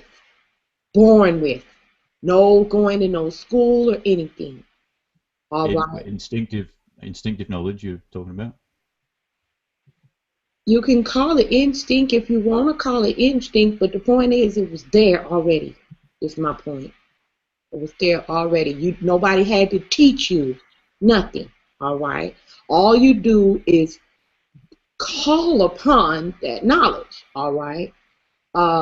Basically, it's like looking up a file in your. I'm using that analogy so I can relate it to something you understand and may know about. Okay, so I like to use relative knowledge. All right, things that you can relate to.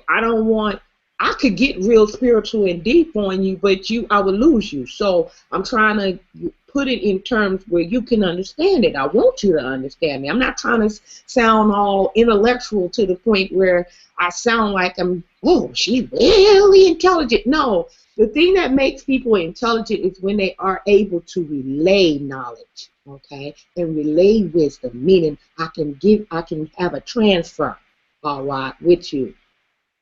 And so when I use examples, what I'm trying to do basically is link up with you and do an upload or either download your information off of your bank. You already have this in your head. All I'm doing is basically typing in the command that's telling you, pull this information up. It's in your head already. Think about it. Think about it. Think about it. Don't let society just pull you along any kind of way. Think about this shit, all right? Just think about it, all right? Now, if you think about all of these different technologies and things of that nature, all right, that we enjoy today, all right? Somebody thought about this stuff, okay, and drew from within themselves. There was nothing outside of them that gave them the answer as to how to create these things, was it?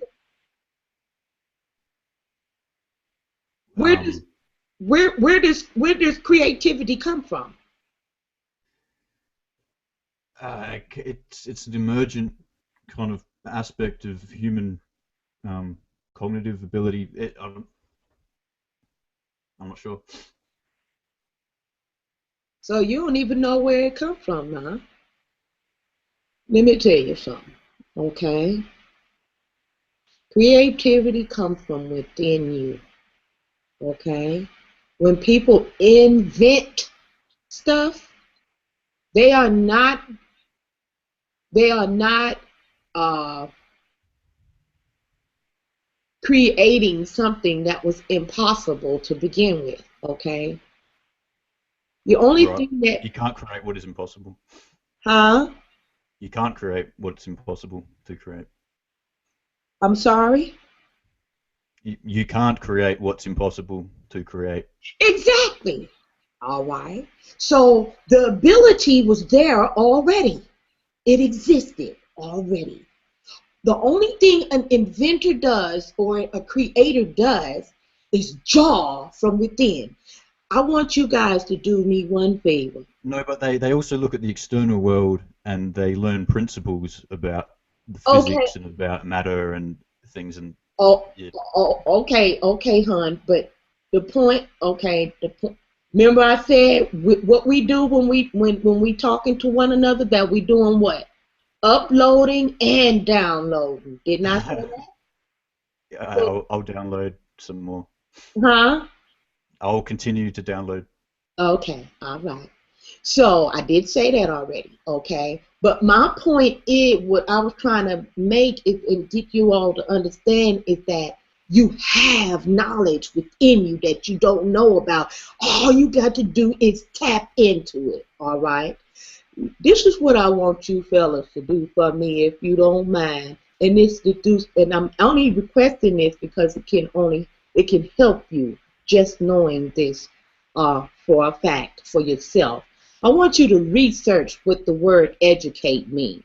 Now I'm gonna tell you what it means, but I want you to look it up so you know for yourself. All right.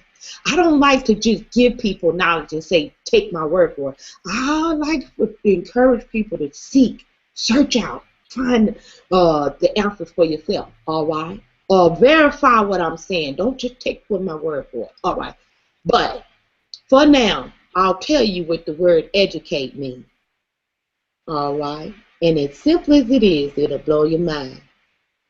The word educate, all right, is drawn from the Latin word educo, all right? That's the root word, educo. Guess what educo means? Tell me. Draw from within. It doesn't mean go to a school. It means draw from within. Okay. See, the scientists ain't gonna tell you that. You know why? That historians might. I've never heard nobody say that they learned that. If where'd you learn it? That's that God y'all say don't exist. He told me. Shucky. So this is something that was exclusively given to you from God. I No, won't be able to confirm this anywhere else. no, that's not what I said. Did I say that it was exclusive? No. No, I did not. See, don't put words in my mouth. I'm Just sorry. like you told me, don't assume about you, don't assume about me. Okay? Mm-hmm. I didn't say nothing about he was exclusive. Okay. Mm-hmm. See, uh, that's the thing, all right, with Christianity that bothers me the most. is that they tell other people as if they're better than, and you can't tap into the same source as they can because they want to pretend, it's just pretend, that they're better than or they're superior in some type of way. But the God I know, He is sweetie pie, and He welcome all. All you got to do is welcome Him. The thing is that it's just like humanity. If if I wasn't welcoming to you, would you come? Probably not. Not probably.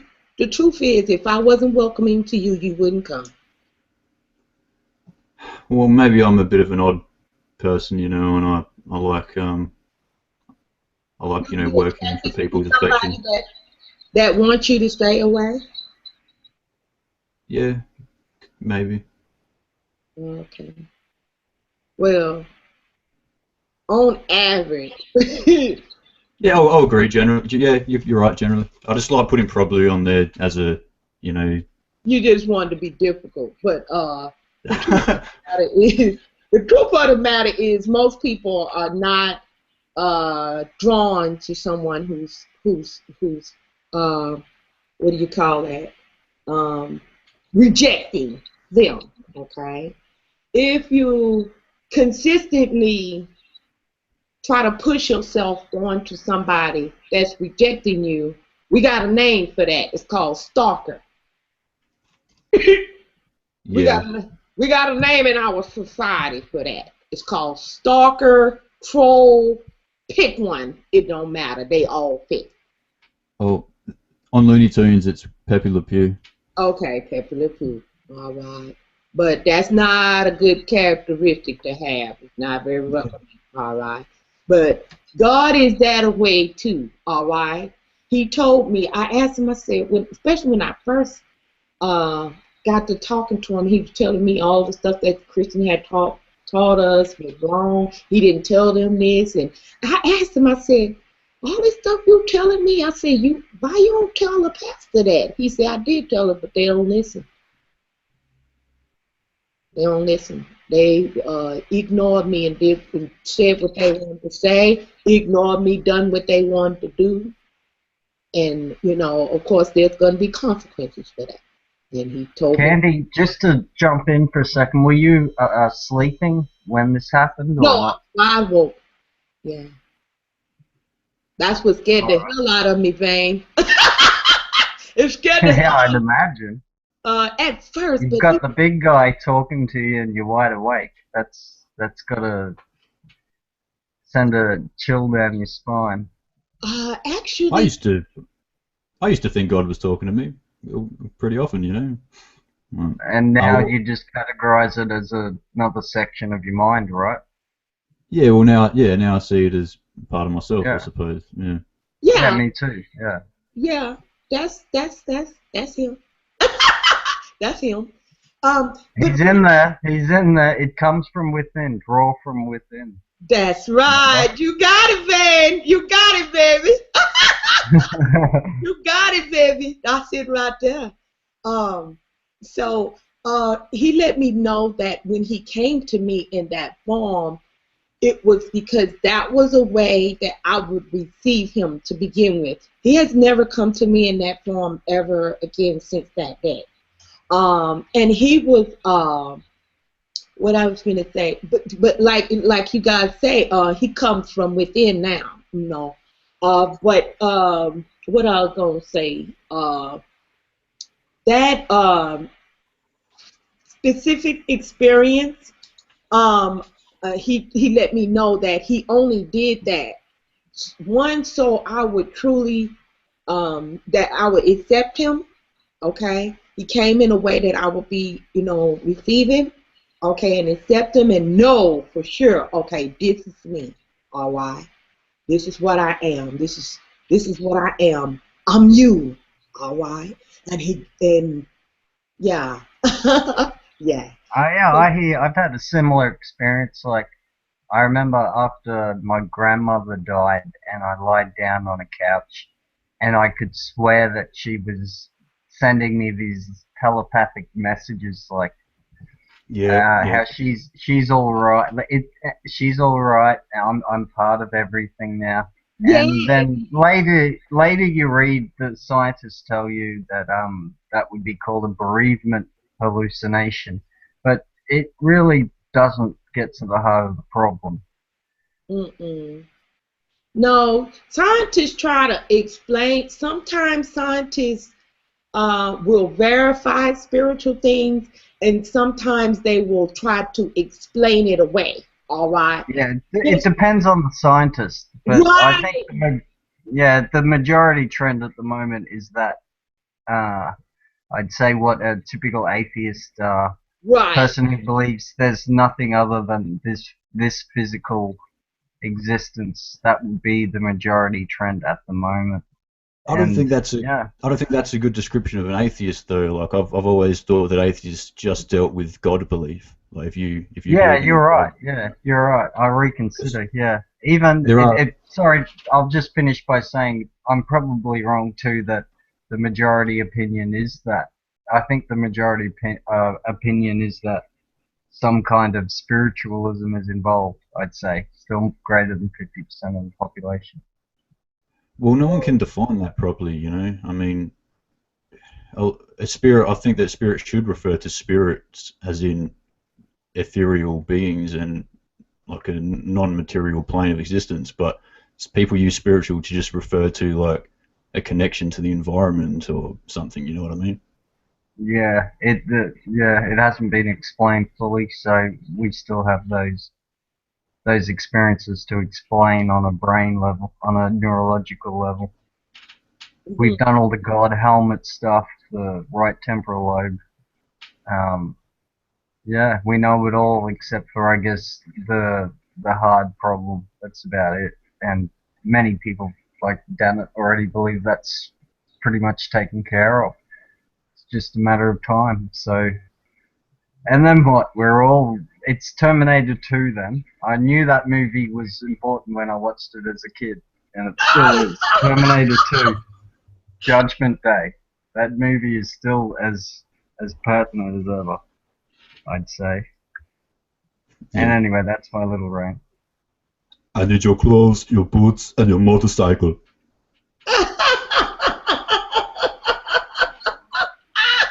Yeah. Um. When I had my first child, and many people know that when a woman has a child, she's 50% chance to lose her life and 50% chance to live. Okay, some people's percentages are higher and closer to death than others. Uh, and I was one of those people that was high risk. All right. As far as having children. So they kept me on close monitor, all right. And when I had my first child, uh, and I was in labor, ooh, good God Almighty, 36 hours. And once I did finally give birth to her, I stopped breathing, all right, and I died. And my mama got on. My mama was a praying woman, and she got on the phone with my grandma, which also was a praying woman. And they both prayed. I always tell people they prayed me back here. They wasn't going. They was not accepting that me dying. And when the doctors, they did all they could, the heart resuscitation and all that kind of stuff. And they did all they could, all right, and they timed me out. So mom and they said, "Well, I'm sorry, Miss Saunders, Miss Brown, there's nothing more we can do, and that flat line and stuff like that." So they said, "Sorry, Miss Saunders, but she gone. There's nothing we can do." My mom said, "Oh no." She said, "I'm not accepting that." She picked up the phone, called my grandma, and told her, "We need to pray." And so we need to call her back here. All right. So they got on the phone, got to praying. My mom say that I'll come too. All right. So when I came through, she had prayed for us, so she wasn't even thought about it. She said she told my grandma on the phone. She said it's been done on the phone. So cause they done prayed people back a lot before. This wasn't their first rodeo. All right. So It's been done. I'm going to sleep. I reckon that's what she would have said. yeah, no, After 36 hours. Wow. no, I was in labor for 36 hours. But Oh, yeah.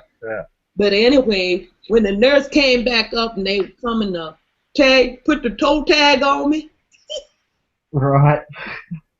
Oh, that lady was, she went in a shock because I'm sitting up in the bed. I don't know what's going on, and because I didn't know I had been dead. So I sat up in the bed like this, and I'm wondering, I'm like, I'm thirsty, I'm hungry, and stuff like that, So the lady, she come back, if they come back in, the nurse to, put the toe tag on me, they're going to wheel me off down to the, to the morgue. To the morgue. Oh my God. Lady said, oh no, the patient. So she ran back out the room, right? She went to go get the doctor, said, that lady ain't dead. That lady ain't dead. Yeah, you're not the only one. There's YouTube videos of people who've had near-death experiences. There was one guy I remember, and he woke up. He was in the body bag. Like he was actually my dead. pastor's husband, he was in the body bag in the morning. He was sitting up in the thing, scared the hell out of all the people sitting there. He's Yeah. like, That's right. I'm not dead. It's almost like Jesus. But you know what? People try to explain, the scientists try to explain that away because they don't want to give God credit. It has a lot to do with temperature. I heard one case in Japan. This lady was in a forest and she died. I don't know how, in the middle of a forest, and her body was semi-frozen. So they found her like almost. I can't remember how long it was. I was gonna say a day, but I'm not sure. And the effect of that cool, being in a cool environment kept her alive for that bit long. Kept her body alive anyway. They don't know where her mind was, right? Mm. I remember reading about this this point in history where they started installing bells above graves because there was a lot of occurrences where people were being buried alive, and they'd dig them up and they'd find like nail marks on the inside of the coffin and shit. So they started putting bells there so that they could ring them if they woke up. Yeah, bell with a rope. Wow. Jesus. Imagine that, waking up buried alive. Oh my God. Let's not. Wow. Well, they ought to just wait a while because you don't know. They ought to just wait a while. Well, they give me my time of death and everything like that. But I reckon I just didn't want to go then. I had shit I had to do. Yeah, ring that bell. Ring that bell. I'm alive. I ain't ready to go yet. I got shit I still need to do. Ring a ding ding. Look, I gotta come back and pay my taxes.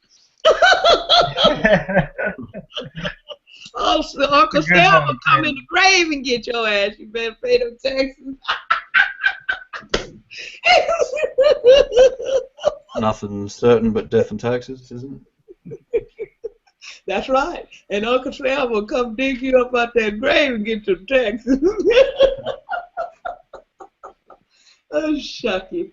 But Oi, Slang, what do you think about Tony Abbott's position where he's like, nah, I'm still homophobic?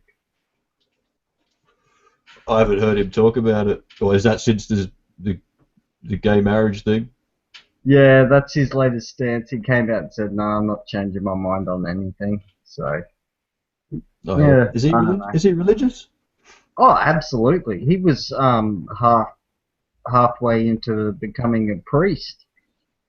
Right. Yeah, I'm Yeah, pretty bad with politics. Like I'd probably know more about the American politics than Australian at the moment, right. just because I spend a lot of time on YouTube. But yeah, I've fucking Yeah. No, I've watched a few of the. I don't mind watching Question Time sometimes. Watch all the kids, the debate kids go at it. It's kind of funny. Well, yeah, I can't stand it.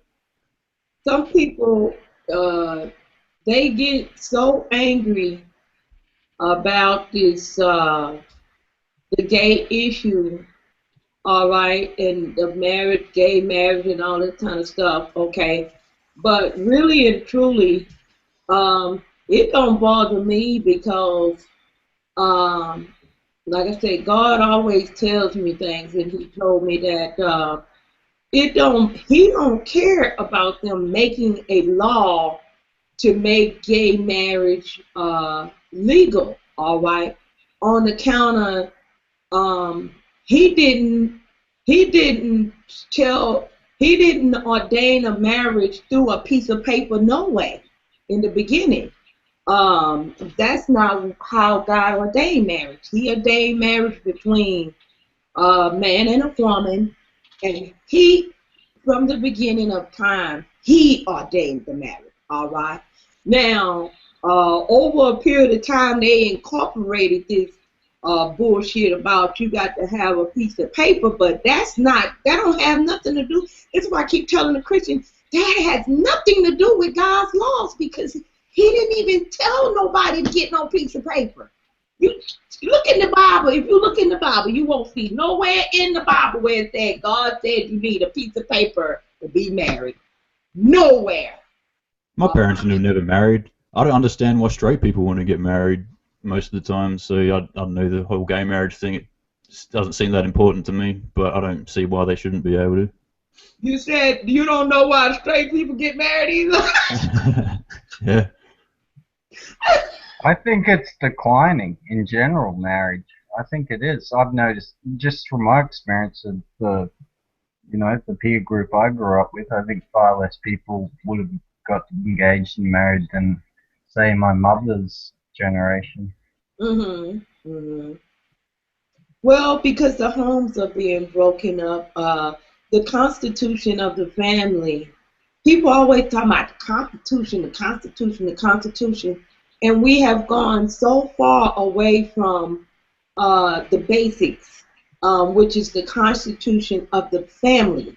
The Constitution of the family. See, people don't even know what the Constitution of the family consists of. All right, so we've gotten so far away from that and core family values that we're into political values, religious values, and societal values. We got all these other values and don't nobody even know what the Constitution of family values was all about.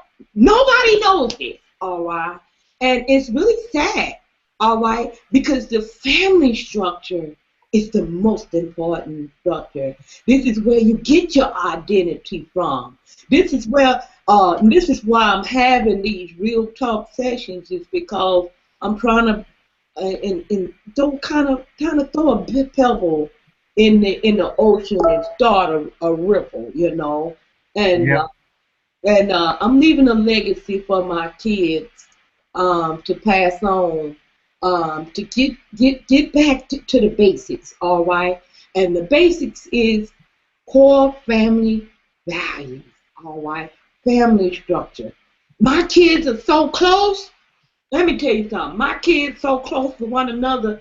Hell, I have a hard time saying something to one of them because the other one's trying to jump in. I said, look, goddamn it, I'm your mama. Shit. I have to keep reminding them, look, I'm not the enemy here. I'm your mama. Because I've drilled in them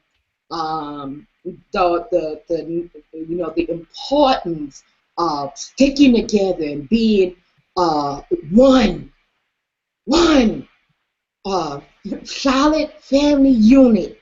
All right, and my Yeah. my daughter and my son, baby, I'm telling you, They got that. If they didn't get nothing else, I taught them they got that because you ain't no separating them. All right. If you pick on one, you in trouble because the other one coming. And that's how they is. And in the same way with me, even though they kind of team up against me, sometimes I have to tell them back down. I'm mama. But they even in oh my God, if somebody do anything, stay in. Most of the time I have to keep stuff from them. Don't let them know stuff people did to me because my kids were really, protective of their mama and their daddy. And so because I trained them to understand the importance. See, I'm going to leave a legacy with my kids. I'm not trying to build up financial status to leave for my kids. I'm giving them something much more valuable. And that. You give them plenty of hugs too. Oh yeah. Oh yeah. Yeah. Because that's what you're talking about. If a kid grows up and he or she knows that it's in a safe environment and it's loved and taken care for, any needs are met, then that trust builds up with any other person they meet. And there's some stumbles along the way for all children. They have to learn that what a asshole is, what a douchebag is. They have to learn that stuff. But yeah, there's a lot to be said for that ground base from that early age to a lot of these develop young on. people are not they have low self-esteem. They let the TV and new fashion tell them whether they're beautiful. The poor little young girls, if they don't look like the models on the TV screen, they feel less than or worthless. And it's because they're not getting that validation from home, where the fathers are telling them, you're telling their daughters, you're my beautiful little girl, and it's pure, you got even fathers molesting their daughters and stuff. It's just really our society. What we don't realize that all these things that we they've been passed the gay laws and all that stuff, but the source of the problem is way beyond any law they can pass. All right, the damage has already been done. For them to make a law out of gay marriages, that ain't nothing but some sprinkles on top of the ice cream, so to speak. Cause it really they didn't already rot in the teeth when they destroyed the family structure. All right, and that's where the men are the head of the household. All right, first off, the men. That's why when I had the other segment, I was talking about the women need to give the men more head and stuff like that. All right, because the women are no longer submitting to the men. All right, and this and it may sound comical or it may sound like how does that go together? I mean, what does giving head have to do with family structure? Well, a lot of what you do in your actions, all right, tells a lot that's going on in your mind, all right? And women that are not able to submit to the authority of the man, this is why they can't kneel and get a man no head. Because they done got the big head and they want to be the boss of the house. When they need to kick their ass down somewhere and learn how to get a man some head, all right? All right, Candy. Settle down. You're turning me on now. I'd like to see you confront one of these Anita Sarkeesian, Rebecca Watson types. They'd be like, oh, that's patriarchy. Fucking. Well, you know what I mean? Most of them bitches is lesbians, and that's what. Sorry. This is the problem, see, because it's women don't. I'm a very authoritative type of woman, okay? I have a leadership quality. And even God had to teach me that Yes, I gave you leadership qualities, but you need to know how to balance, have a balance, to know that when you at your company, you the owner of this company, you the boss and all that kind of shit. All right. But when you step your foot in your house door, you are no longer the motherfucking boss. All right. You are to submit to your husband. All right. And that's where that goes. All right. So it's knowing your place. Knowing your place, all right, is the key thing in leadership. That's interesting.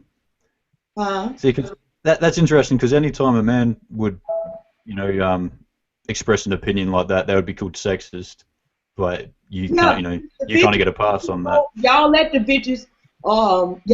bitches take over, and y'all all it's kind of the men's fault. Y'all need to stand up and give an account, all right, because y'all. Yep. Down on your knees. No, not in that manner. See, that's the reason All why right. rebelling, because men took their authority too far and mistreated the women for so long. See, so everybody got to take responsibility. So what happened was the men was abusing their authority and treating women like shit, and then anybody you abuse for too long, they gonna fight back. You back a cat in the corner, I don't care how scary that cat is, that cat gonna come out scratching. All right. So I do feel like generations of oppression could have a hereditary effect, like you were talking about knowledge, being born with knowledge before, like certain cultural things that happen for centuries right. could create certain attitudes between the genders and shit. You know what I mean? Right, right, exactly. And if that woman is giving, see, people don't realize when that woman is got that baby in her stomach, everything that happened to her, while she pregnant, that baby is affecting that baby. All right. And so if you done mistreat that woman while she's pregnant with that baby.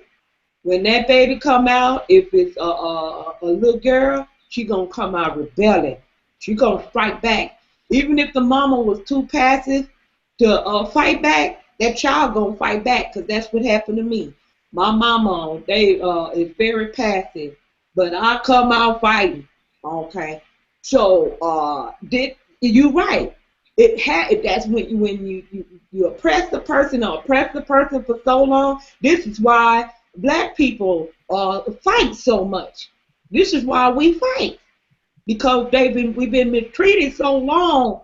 Now we've got our dukes up when we ain't even need to put them up. We ready to fight when it ain't necessary, because we've been put down so long. All right, and we fighting back now. That's all there is to it. We fighting back, you know. And that goes for anybody. The men are being abused by the women now. All right, the bitches done just took the fuck over. I hope we don't. Oh, I'm not sure about that. Yeah, we done took the fuck over. It depends who you talk to, though. I mean, you know, my dad would tell me fucking straight out, don't trust women and shit like that, you know. Yeah, But they're sly, you know, crafty creatures.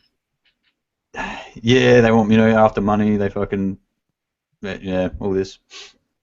Well, I wouldn't go that far. What I mean by we taking over is now the women, the bitches want to be men, and that ain't cool. I'm a tomboyish type of woman. I drive a truck and I wear ties. I love my hats and things like that because I'm a po-po girl. All right. I was real close to my father and my grandfather. All right. And I hung with the boys and stuff. And we had a lot of. Hey, Candy, have you got Nadia in mind when you're talking about this? Nadia is not a woman. Nadia is a man. That's debatable. It has been debated for many hours. Well, Nadia is an individual with a Y chromosome that had their nuts cut off. Is that right? She ain't Well, had her nuts cut off. She wants the surgery, but she's still a man right now. No, but Candy, the relevant part, I mean, I don't mean to sound like I know everything, because I don't, but the relevant parts of her brain to do with what she feels like, female or male, the relevant parts She to do with don't that feel like are, no damn female. She's a man that wanna, baby, let me tell you something. Let me tell you something about that well, loop. it comes from the inside out, right? Again, it comes from the inside. What's that voice telling her? It's telling her Ain't this no is boy wrong. telling her shit. Only thing is, Nadia was a bruise. She had an attraction to men. She trying to make something out of nothing, and I ain't trying to hear that bullshit because that's what it is. Nadia is not a woman. She is a man. Do you believe that gender dysmorphia is a No, I don't believe in condition? that bunch of hogwash. All it is that people that have been abused, their emotions is out of whack.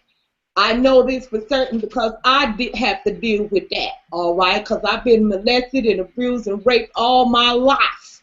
All my life. And I'm 40 years old, and I just was molested by a woman, not molested, but she pulled my breast out while I was asleep in front of me in my sleep, not even Yeah, good that's to. crossing the line. Yeah, she violated. And that wasn't even what a year ago. All right. So I mean, so when I say I've been bruised all my fucking life, I mean that literally. All right. So I know what it's like to have your sexual emotion fucked up and all out of whack. That's not the same as being you was born all right. You were born a certain gender. I was born a woman. I am not a man. I To may be honest, I think Nadia would probably be the most eligible to tell us about this, and she's probably the she ain't smartest eligible person to in the tell room about too. nothing because Nadia is a con artist. All right. No, no, she's highly intelligent. You can tell just her No, you recall can't tell that's alone. an illusion, huh? You can't tell She that. has a large working memory. You easily fooled. That's what that is. That's what I can tell. If you think anything wrong with Nadia, other than Nadia like attention, and Nadia is attention craved and she's needing to be loved purely. All right. Yeah, she might have sort of taken the But sick as far as person that, she role, really a but that woman might be inside, justified too. all that she really a woman inside bullshit. That's bullshit, hon. That bullshit. You're gonna have to sell that to somebody else, 'cause I ain't buying. All right, I'm I not no don't know. damn fool. Nadia got a drinking problem because Nadia is not wanting to accept that she wants to turn on men. She told me every time she see me, okay, and I got proof of this in a video. Every time she see me, she want to talk about boobs because I got large breasts. Or she want to be, but only thing is, okay, this why she didn't want me in her hangout, all right? Because, of course, by me having large breasts and stuff like that, no, she think that only reason that the men want to conversate with me is because I have large breasts. But I have something to say. Men don't want to just talk to me because I have large breasts. I have an intelligent conversation. Yeah, definitely. I'm way more interested in your thoughts and how your mind works than I'm here for the physical boobs. appearance. I mean, you're just a 2D image on a screen to me. Yes, but in her mind is she think that the only reason that the men want to talk to me is because I have large breasts. So she said, "Oh well, if I get some large breasts, then the men will really like me." Then no, let me tell you something. All right, you can fool the old people where I come from, baby. That old school wisdom. All right, is this you can fool some of the people some of the time, but you can't fool all of the Yeah. people. Oh, Abe Lincoln, I think that was Abe Lincoln. He said, yeah, he said exactly right. hmm Yeah, and I ain't. You can fool some of the not- people I'm not all no. of the time and all the people some of the time, but not all of the people all of the time. Yeah, I'm not no gullible ass bitch. You ain't gonna sell me no fucking illusion and tell me that it's fantasy. I mean that it's parrot. Well, that's Yeah. why this is called Real Talk, Candy. That's right, baby. That's right. If you want to hear bullshit, go. I tell people all the time. I say, y'all want to hear some bullshit? Go to Nadia Hangout because we talking real shit. Oh. They ain't talking about arguing. They've been. You know, I've been knowing Nadia. I love Nadia to death. Don't get me wrong. I Thank love her. God, because you're a Christian, so you have to love everyone. I don't love by obligation. I love because that's what I am, baby. And I'm not a Christian. Let's be clear. Well, that's good enough. I'm not a Christian. That's for sure. All right. But anyway, what I to say? I've been knowing Nadia, all right, for a good 2 years here now. All right, almost 2 years, I guess. And they've been doing the same shit in Nadia Hangout for that long. That's too damn long to be arguing about the same damn thing. Ain't nobody got nothing accomplished. I done started a whole record label and done all kind of shit. I mean, and I come back because I left from Google a while because I seen it wasn't nothing but negative stuff on there. And I done started a whole record company and done all kinds of stuff, accomplished all kinds of, awesome things. And I come back to Google and everybody's still doing the same shit. Ain't nobody accomplished nothing. Now, the only difference that I see now, I'm proud of Nadia for that, okay? I was there when she would just open up a hangout and nobody was hardly showing up. I used to come in her hangout, all right? And I would be sometimes the only one or maybe one or two other people scraggling in. And she stuck with it. I have to give her that, okay? And I reckon as soon as enough people saw what she was on about, they would have recognized the wisdom that she has. I think there's wisdom there. Baby, let me tell you something. It's what she's doing with this whole video series. No, I didn't say all that.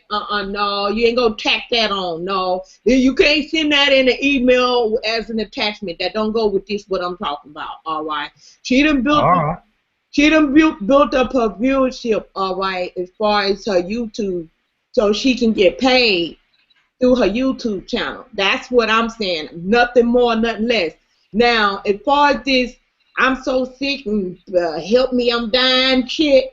I told Nadia, I said, now that's deceiving and it's wrong and you're going to be punished for that. Now, that's wrong, okay, because you're tricking people. Now, let me tell you something, baby, all right? Just because a whole bunch of people follow after bullshit, that does not make it not bullshit, okay? Because yeah, but are you 100% that she doesn't have kidney failure and the rest?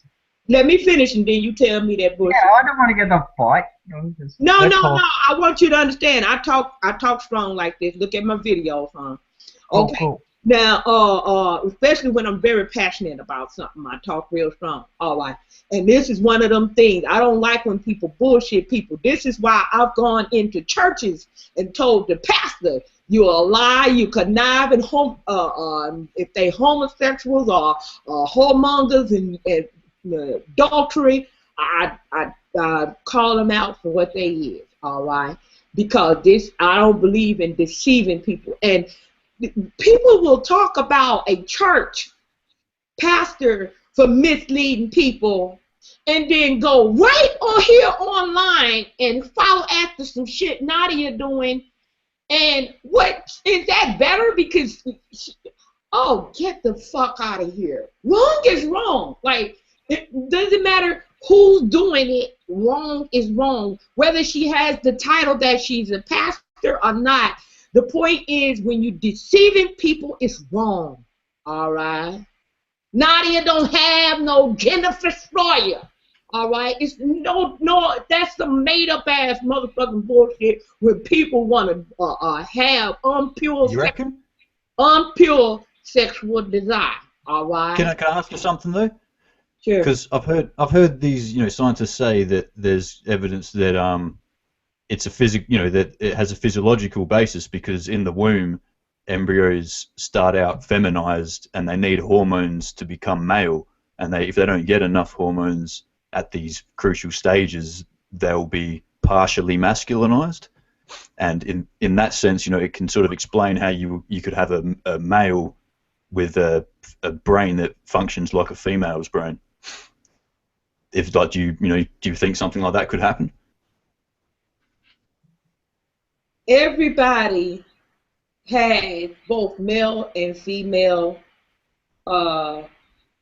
attributes. Everybody. Everybody. All right. Yeah, I agree. I agree with what you just said. I think Everybody had him. slang. I think you could cite hermaphrodites and even conjoined twins. As that's useful information from there, because the hermaphrodite. Hermaphrodites, yeah, for hermaphrodite. Yeah, and a conjoined twin. Like, what experience would that be like? It's very strange how that works. Well, that they know how that occurs, and it's because you have with twins you either have a split embryo or two fertilized ovums, and at some point during the development they fuse together, and that's how you get conjoined twins. Yeah, how the mind interplays, like as they grow older, though, that gets very interesting. Oh. Yeah, but like I was saying about people having the lack of family core value and structure, that's the main thing that Nadia is missing, huh? That's it. No, So you I'm don't not think? going to judge Nadia. Well, you can be. I don't, baby. It's a bunch of people being deceived in this world, and it makes me know. Never mind. But I want you to know you ain't gonna convince me of no bullshit. You hear me? All right. So Absolutely. I posted a video the other day. It said that some people get exactly what they deserve. If you already been warned and foretold, somebody told you the truth, and you go ahead and you do go on in that, and whatever happens. If you get conned out of money or conned, emotionally conned, that's on you. You wanted to be conned because I already told you the truth. Okay, so if you want to be emotionally conned, you're more than welcome. I mean, that's your thing. It don't affect me in any kind of way. I'm gonna be going on with my life knowing the truth. I'm gonna be enjoying life. I'm not gonna be nowhere stuck and feeling sorry for Nadia, knowing that she's running the con game. I'm not gonna be one emotionally fucked up. I'm free. I am so free. I don't have no kind of empathy, sympathy, or none of that for that type of situation. None of that, all right? Because I know it's bullshit, all right? I know this, all right? No, I'm not falling for no okie doke, all right? I ain't falling for no banana in the tailpipe, all right? You've got enough things going on anyway. Yeah, I don't have time for bullshit. I'm trying to help people. With my record label I built, it's not just about making money. It's a non-profit record label. I'm trying to help people that genuinely got talent and genuinely want to do something with themselves. And so I'm trying to help people that deserve my help. I'm not trying to be tricked into helping nobody that running no con game. All right. Oh, creative people are very good at conning, but I found. Say what? I said like creative and imaginative people have always been the best at spinning a yarn, as we'd say here. Well, making a story up. Yeah, true. Well, I tell you what, I do know this. Nadia is very creative. Okay. Yes, she is. But the point is that real shit is real shit. all right, and fake shit is bullshit, all right, and I keep it real over here, and the reason why we don't have a lot of people that we a whole big long roster of people that we're helping right now is because I'm not easily what do you call that? Deceived. All right. I'm a leader for a reason. Okay. I have insight, oversight, and I'm very good at what do you call it? My intuition. All right, is very strong, and I've had people to deceive me for a short period of time. I ain't gonna lie, but you best believe it was for a short period of time. Because one thing I do is I don't just go by people's word. I go by their action, and I pay attention. All right. Shit. I pay attention. I pay attention to what the people are like. She say, she told the people that she was dying. Okay, she been dying for a long time. Other than she ain't dead yet. Shit. Man, come on now. Stop the motherfucking madness. She ain't dead. You don't have to watch out for people's bark. It's just the bite. That's what you have to look for. No, she been saying she was dead. She was dying. Okay, one time she said. Yeah, I think she might be ill, actually. Yeah, she probably do have AIDS. She been prostituting and stuff. She might do. I don't doubt that. It might be a Munchausen's type thing, but I don't think so. Munchausen is when you trying to kill your own child. That's not. Yeah, that's by proxy. That's Munchausen's by proxy. Oh, is it? It's the proxy. Well, anyway, all that diagnosing. I diagnose her to be a fucking con artist. That's why I diagnose her. All right, she a motherfucking con artist. She come from New York, out there where the con artist is. I didn't have. Yeah, that's all they do here is run con games, baby. That's what they do. New York, it's like the capital of the world, right? If you had to name one city as the capital of the world, it'd be New York. No. Yeah, I've heard that. Have they built that new tower in replacing the Twin Tower yet? I have to look that up because I know they were going to build a new one. That's how she getting y'all. Y'all from them other countries that don't know about them con artists in New York.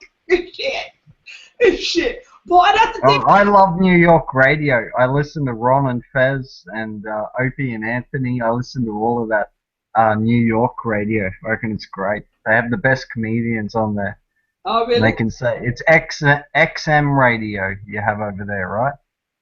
Oh, I don't know, baby. I'm not from here. You don't know about XM radio? All right. No, yeah. I'm not from here. I'm from Texas. I'm only in this state on business. I'm in New Jersey, which is about an hour away from New York. But I'm not from here. I'm from way down in the South, okay? And this is why they tried to run con games on me, because they taught that the people in the South that we gullible and we'll believe. Oh, you're from the home of the blues. I love the blues. Yeah, I'm from Robert Johnson. Yeah, I'm from Texas, Ron. I'm from way down deep in the South. Just by the cross rules. But I know I might try to do my impression. A damn con artist. I ain't no damn fool, I tell you that. And the good thing I do know God, because he tell me, he warned me people's like that.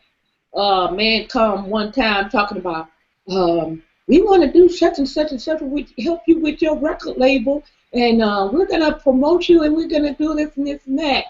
Then the motherfucker asked me to buy him, well, he said, will you come and meet me at, we can meet up at Starbucks. That's a coffee shop here. Yeah, I know. And we can meet up at Starbucks, and he said, he tried to say it real fast. He tried to run the con, and he got people out of New York. The people out of New York are some motherfuckers.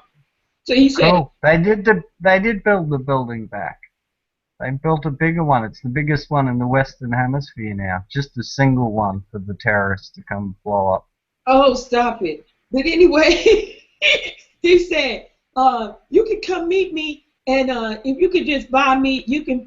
You'll have to get me a cup of coffee because something he said happened to his money. I said, what the fuck did you just say? He said, well, I can meet you at Starbucks and you can get me he said it real fast, you can buy me a cup of coffee and we can sit down and talk. I said, you say I can do what with my money?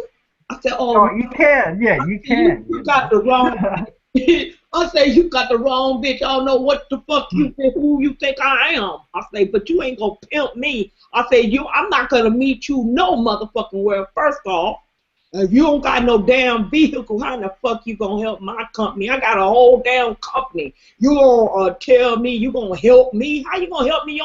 You can't even help yourself. You don't even have no motherfucking vehicle. Man, get the fuck off my damn phone.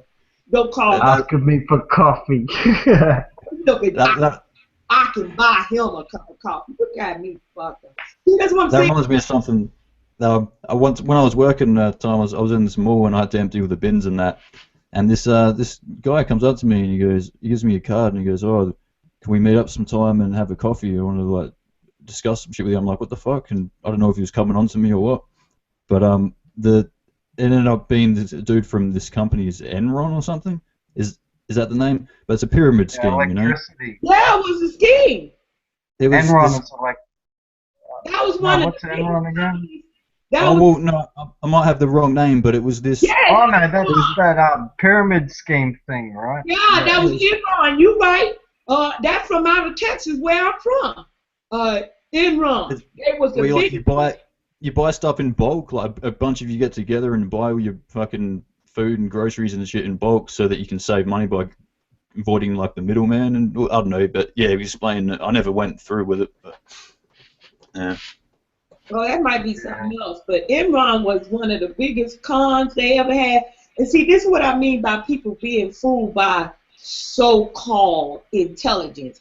Sometimes people can be smart, but just smart enough to be dumb enough to try to run a con instead of using whatever smarts they got. Why, if they so smart, why can't they? Why? A few of them got out of the country by that issue. A few of them got away with the millions that they cavorted. Yeah, but the point is, if you're smart enough to run a con, why ain't you smart enough to run a successful, legitimate business? See, that's true intellect. Maybe it's not as thrilling. Some people just like the thrill of it. What do you mean? I have the time. Like that Leonardo DiCaprio movie, Catch Me If You Can. He pretended to be everything. I'm having the time of my life. I get to chill and talk to y'all, and I'm making money while talking to y'all. How much fun could you have more than that? All right. That's great. That's awesome. Huh? I said that's awesome. Yeah, that's fun. That's very thrilling. So it's a matter of people's mindset. All right. So if they got crooked mindset, to them, they might be getting more. They might be getting more pleasure out of conning people, and they feel like they're real clever. The more people that they can con, they feel clever. All right, until the consequences come. All right, because let me tell you something. Y'all in other countries, right? If she get busted while running this con, it's called theft by conversation. If she get busted for running that con, guess what? She can be charged federally. That's a federal charge. That's federal. You know what that means, federal? That means she going to the big house. She think being a man is the worst of her problem and want to be a woman. If they slap a federal charge on her ass, she gonna understand what real problems is. All right. Maybe. And they can charge her. I doubt it. I think donations. They can charge her for conspiracy as well, because anytime you run a whole ring, like she got other people that help her that go around and try to convince other people that something really wrong with her. She's not the only one in it. All right. Yeah, we've all got networks, and we all talk behind each other's backs and all of that jazz. That's just I ain't natural. talking about talking behind nobody back. I'm talking about people that's working in conjunction with her. With the Right, co-offenders. yes, co-offenders that if anything go down, they all going down. That's what I'm talking about. And that's federal. She could be charged on a federal level because Yeah, when I you kind of doubt it. huh? I kind of doubt it. Like I was saying, I'll follow the creationist evolution debates and that, and I've seen a lot of the shysters in that community, like taking donations and like that. Josh, you know that guy Josh Feuerstein? Josh? No. Yeah. Oh, he's this guy. He shouts. Well, he doesn't shout. He just, like, talks into his camera phone. He's like, "Hey, it's Josh Feuerstein here. I'm going to tell you why evolution is bullshit or something," you know. Mhm. And he raised like thousands of dollars because he said he wanted to buy a Red One camera because all his videos are shitty quality. But he raised the money and he's still using the same fucking camera. You know, like, That's just not cricket. That's not cricket. You got to show off the new camera you've got. Oh my god. So he's a YouTube celebrity. yeah, he's got Facebook followers and all of that. But he started asking for money at some But point. isn't that something how people will actually give people money like that? Yeah, if you just get your voice out to enough people, you just need 1 in 20 or 1 in 50, and you can make a fair bit. Yeah.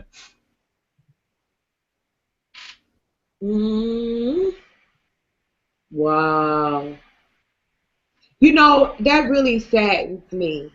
And it saddens me because, um, yes, I've been successful in building my company, okay? But here it is that when you got a legitimate company, I have to work my ass off to build up income to be able to help people who deserve it. I have to work my ass off. While people run cons and people just give them money like that, all right, for nothing, for them to blow off, like you said, that guy asked for the money for the high-tech camera and still using the same shit. You see what I'm saying? And people will see that it's no results, and they'll still keep following and still keep giving. Yeah, it's new people are coming in and they don't follow the history or anything, so it just continues. Mm-hmm. That Wow. Brett Keane guy I've had a few talks with this guy Brett Keane, and Yeah, I he's had him just in mind. yeah, Yeah. he's just quit. He's just quit YouTube or whatever now. But No, he's still on here. is He just is he? incognito. He got his account restricted, where I guess. Right. Well, he was an atheist YouTuber up until he held some fucking event for money, and he found out that Christians were donating more than the atheists, so he started doing Christian videos. He Wow. even said that himself. Wow. Well, why not? If you can if you can reconcile that with yourself and think it's okay, then do it. But you know, Fool all of the masses. he just had his girlfriend. These people is something else. He had his girlfriend to do a video saying that he was in the hospital. Yeah, I think he's just entertaining. I think that's the reason why it's successful. People find it entertaining how he can coax, conversations out of people, and he twists everything around. Like, he is actually pretty skilled at that. He just seems like a reprehensible fucking piece of crap. Well, absolutely, yeah. But, yeah, no, I mean, I don't know him, but I've just seen a lot of shit about him. I watch the Drunken Peasants every now and then. That's actually how I heard about him. Right, yeah. That would be the TJ one. Yeah, they got a good thing going. Yeah, that's pretty fun. It's pretty cool. Yeah, it's pretty cool how he's done over the years. I saw him like maybe 5, 6 years ago, and he's really he's made something of the whole thing. Yeah, I was watching Amazing Atheists back before the fucking banana scandal and the Yep. I'm with you.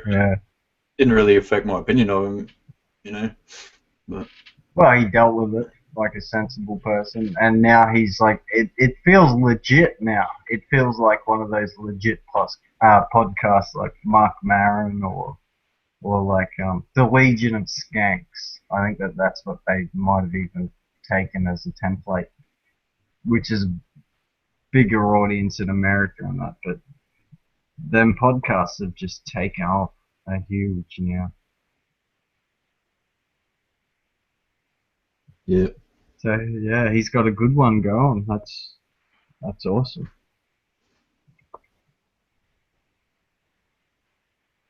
and G-Man, I heard about him on Drunken Peasants as well.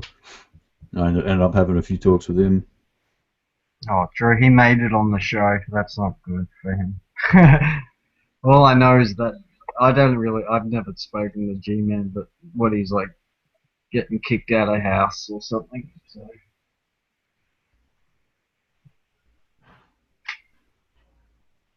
What do you say? G-Man's getting kicked out of the house? Yeah, he's gonna be homeless or something. I might be wrong. Don't quote me. So Oh, I don't know. I don't know that guy real well. I haven't seen that much of his stuff. I've seen lots of Veckel and who's the other guy? Peripheral. Yeah, Peripheral. right. Oh yeah. I've seen all that stuff. Yeah, I've seen them talk, but I saw G-Man debate Thunderfoot. Jesus Christ. Fucking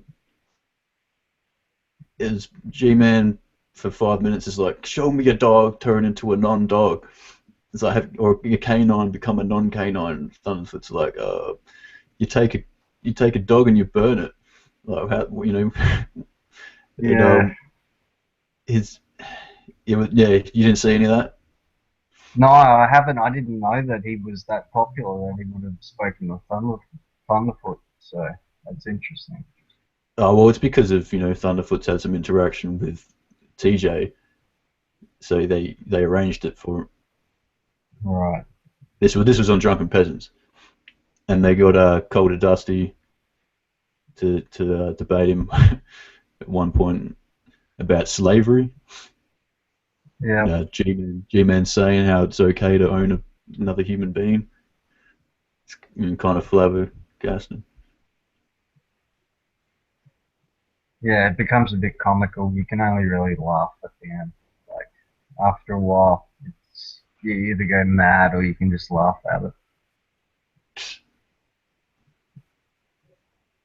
All right, it's 11:17. Jesus. What's You there, Candy Candy? going? No, Oh, she's shit. gonna BRB. Yep. Yeah, Who I got is an that invite. dude? Who's that dude in your photo? That's an artist rendition of a Neanderthal. Okay. Yeah, Look it's at not the actually. stockiness.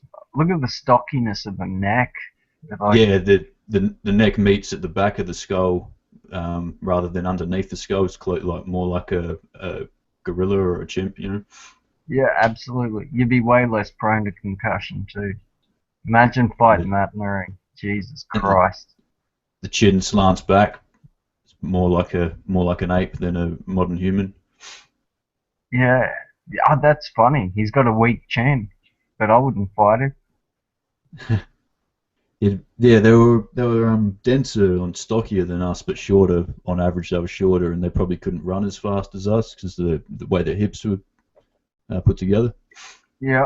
They would maybe even use their hands occasionally. Maybe like you watch silverbacks do.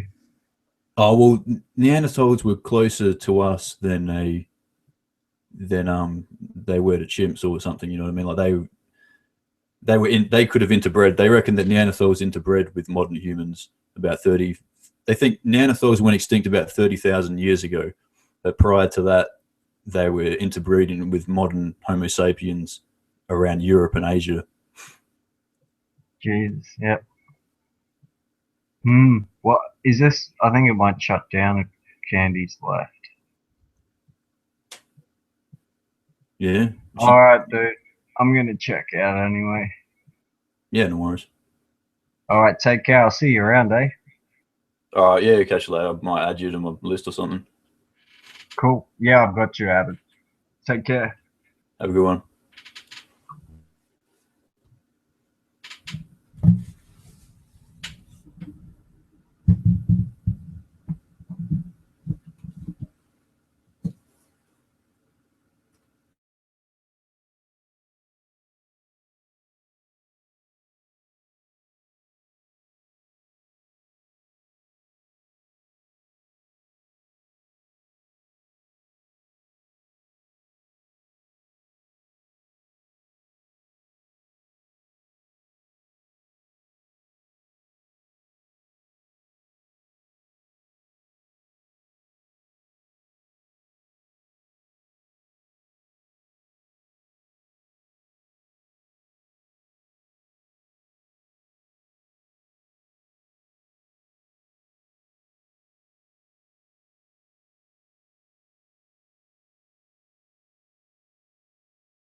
Creative pictures, learning so a child to be. It's magical, so sweet. All music is magic. Presto, and poof, there you go. Just like a dream, battle. All music is magic. It's something kind of like now. Oh, music.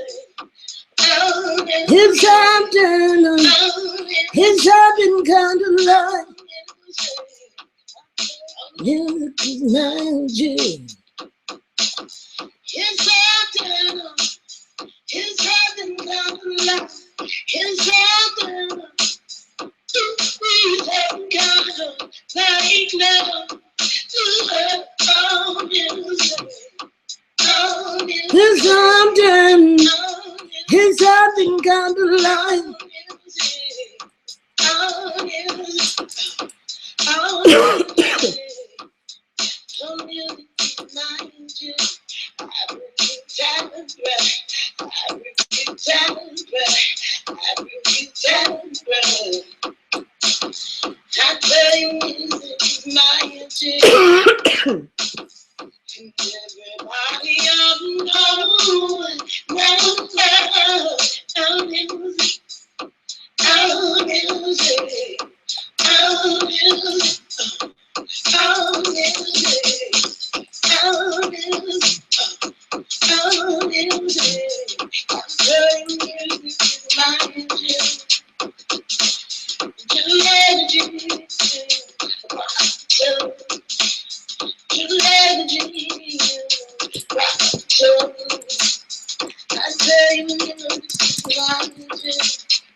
So when them words on the mic right through me, then that I give a good time.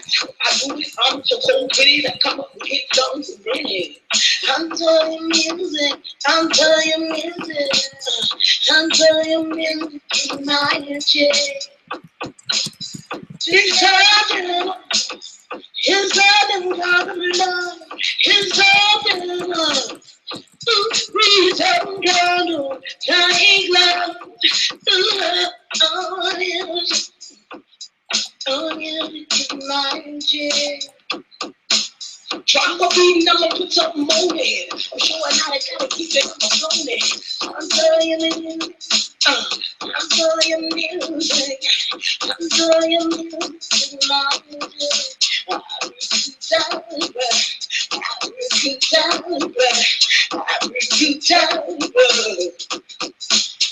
I'm telling you music, my music. I'm so with it, I come up with it songs and minutes. I'm telling you music, my music. I will get down, I will get down, I will get down. I'm telling you music, my music.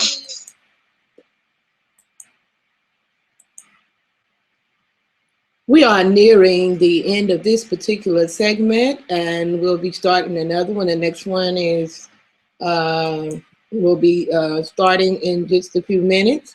But we've had a pretty good segment. Didn't talk too much about the topic, but we will be running a series of broadcasts on this topic of sex versus love. So in the meantime, in between time, keep it real or take your ass back to fantasy land.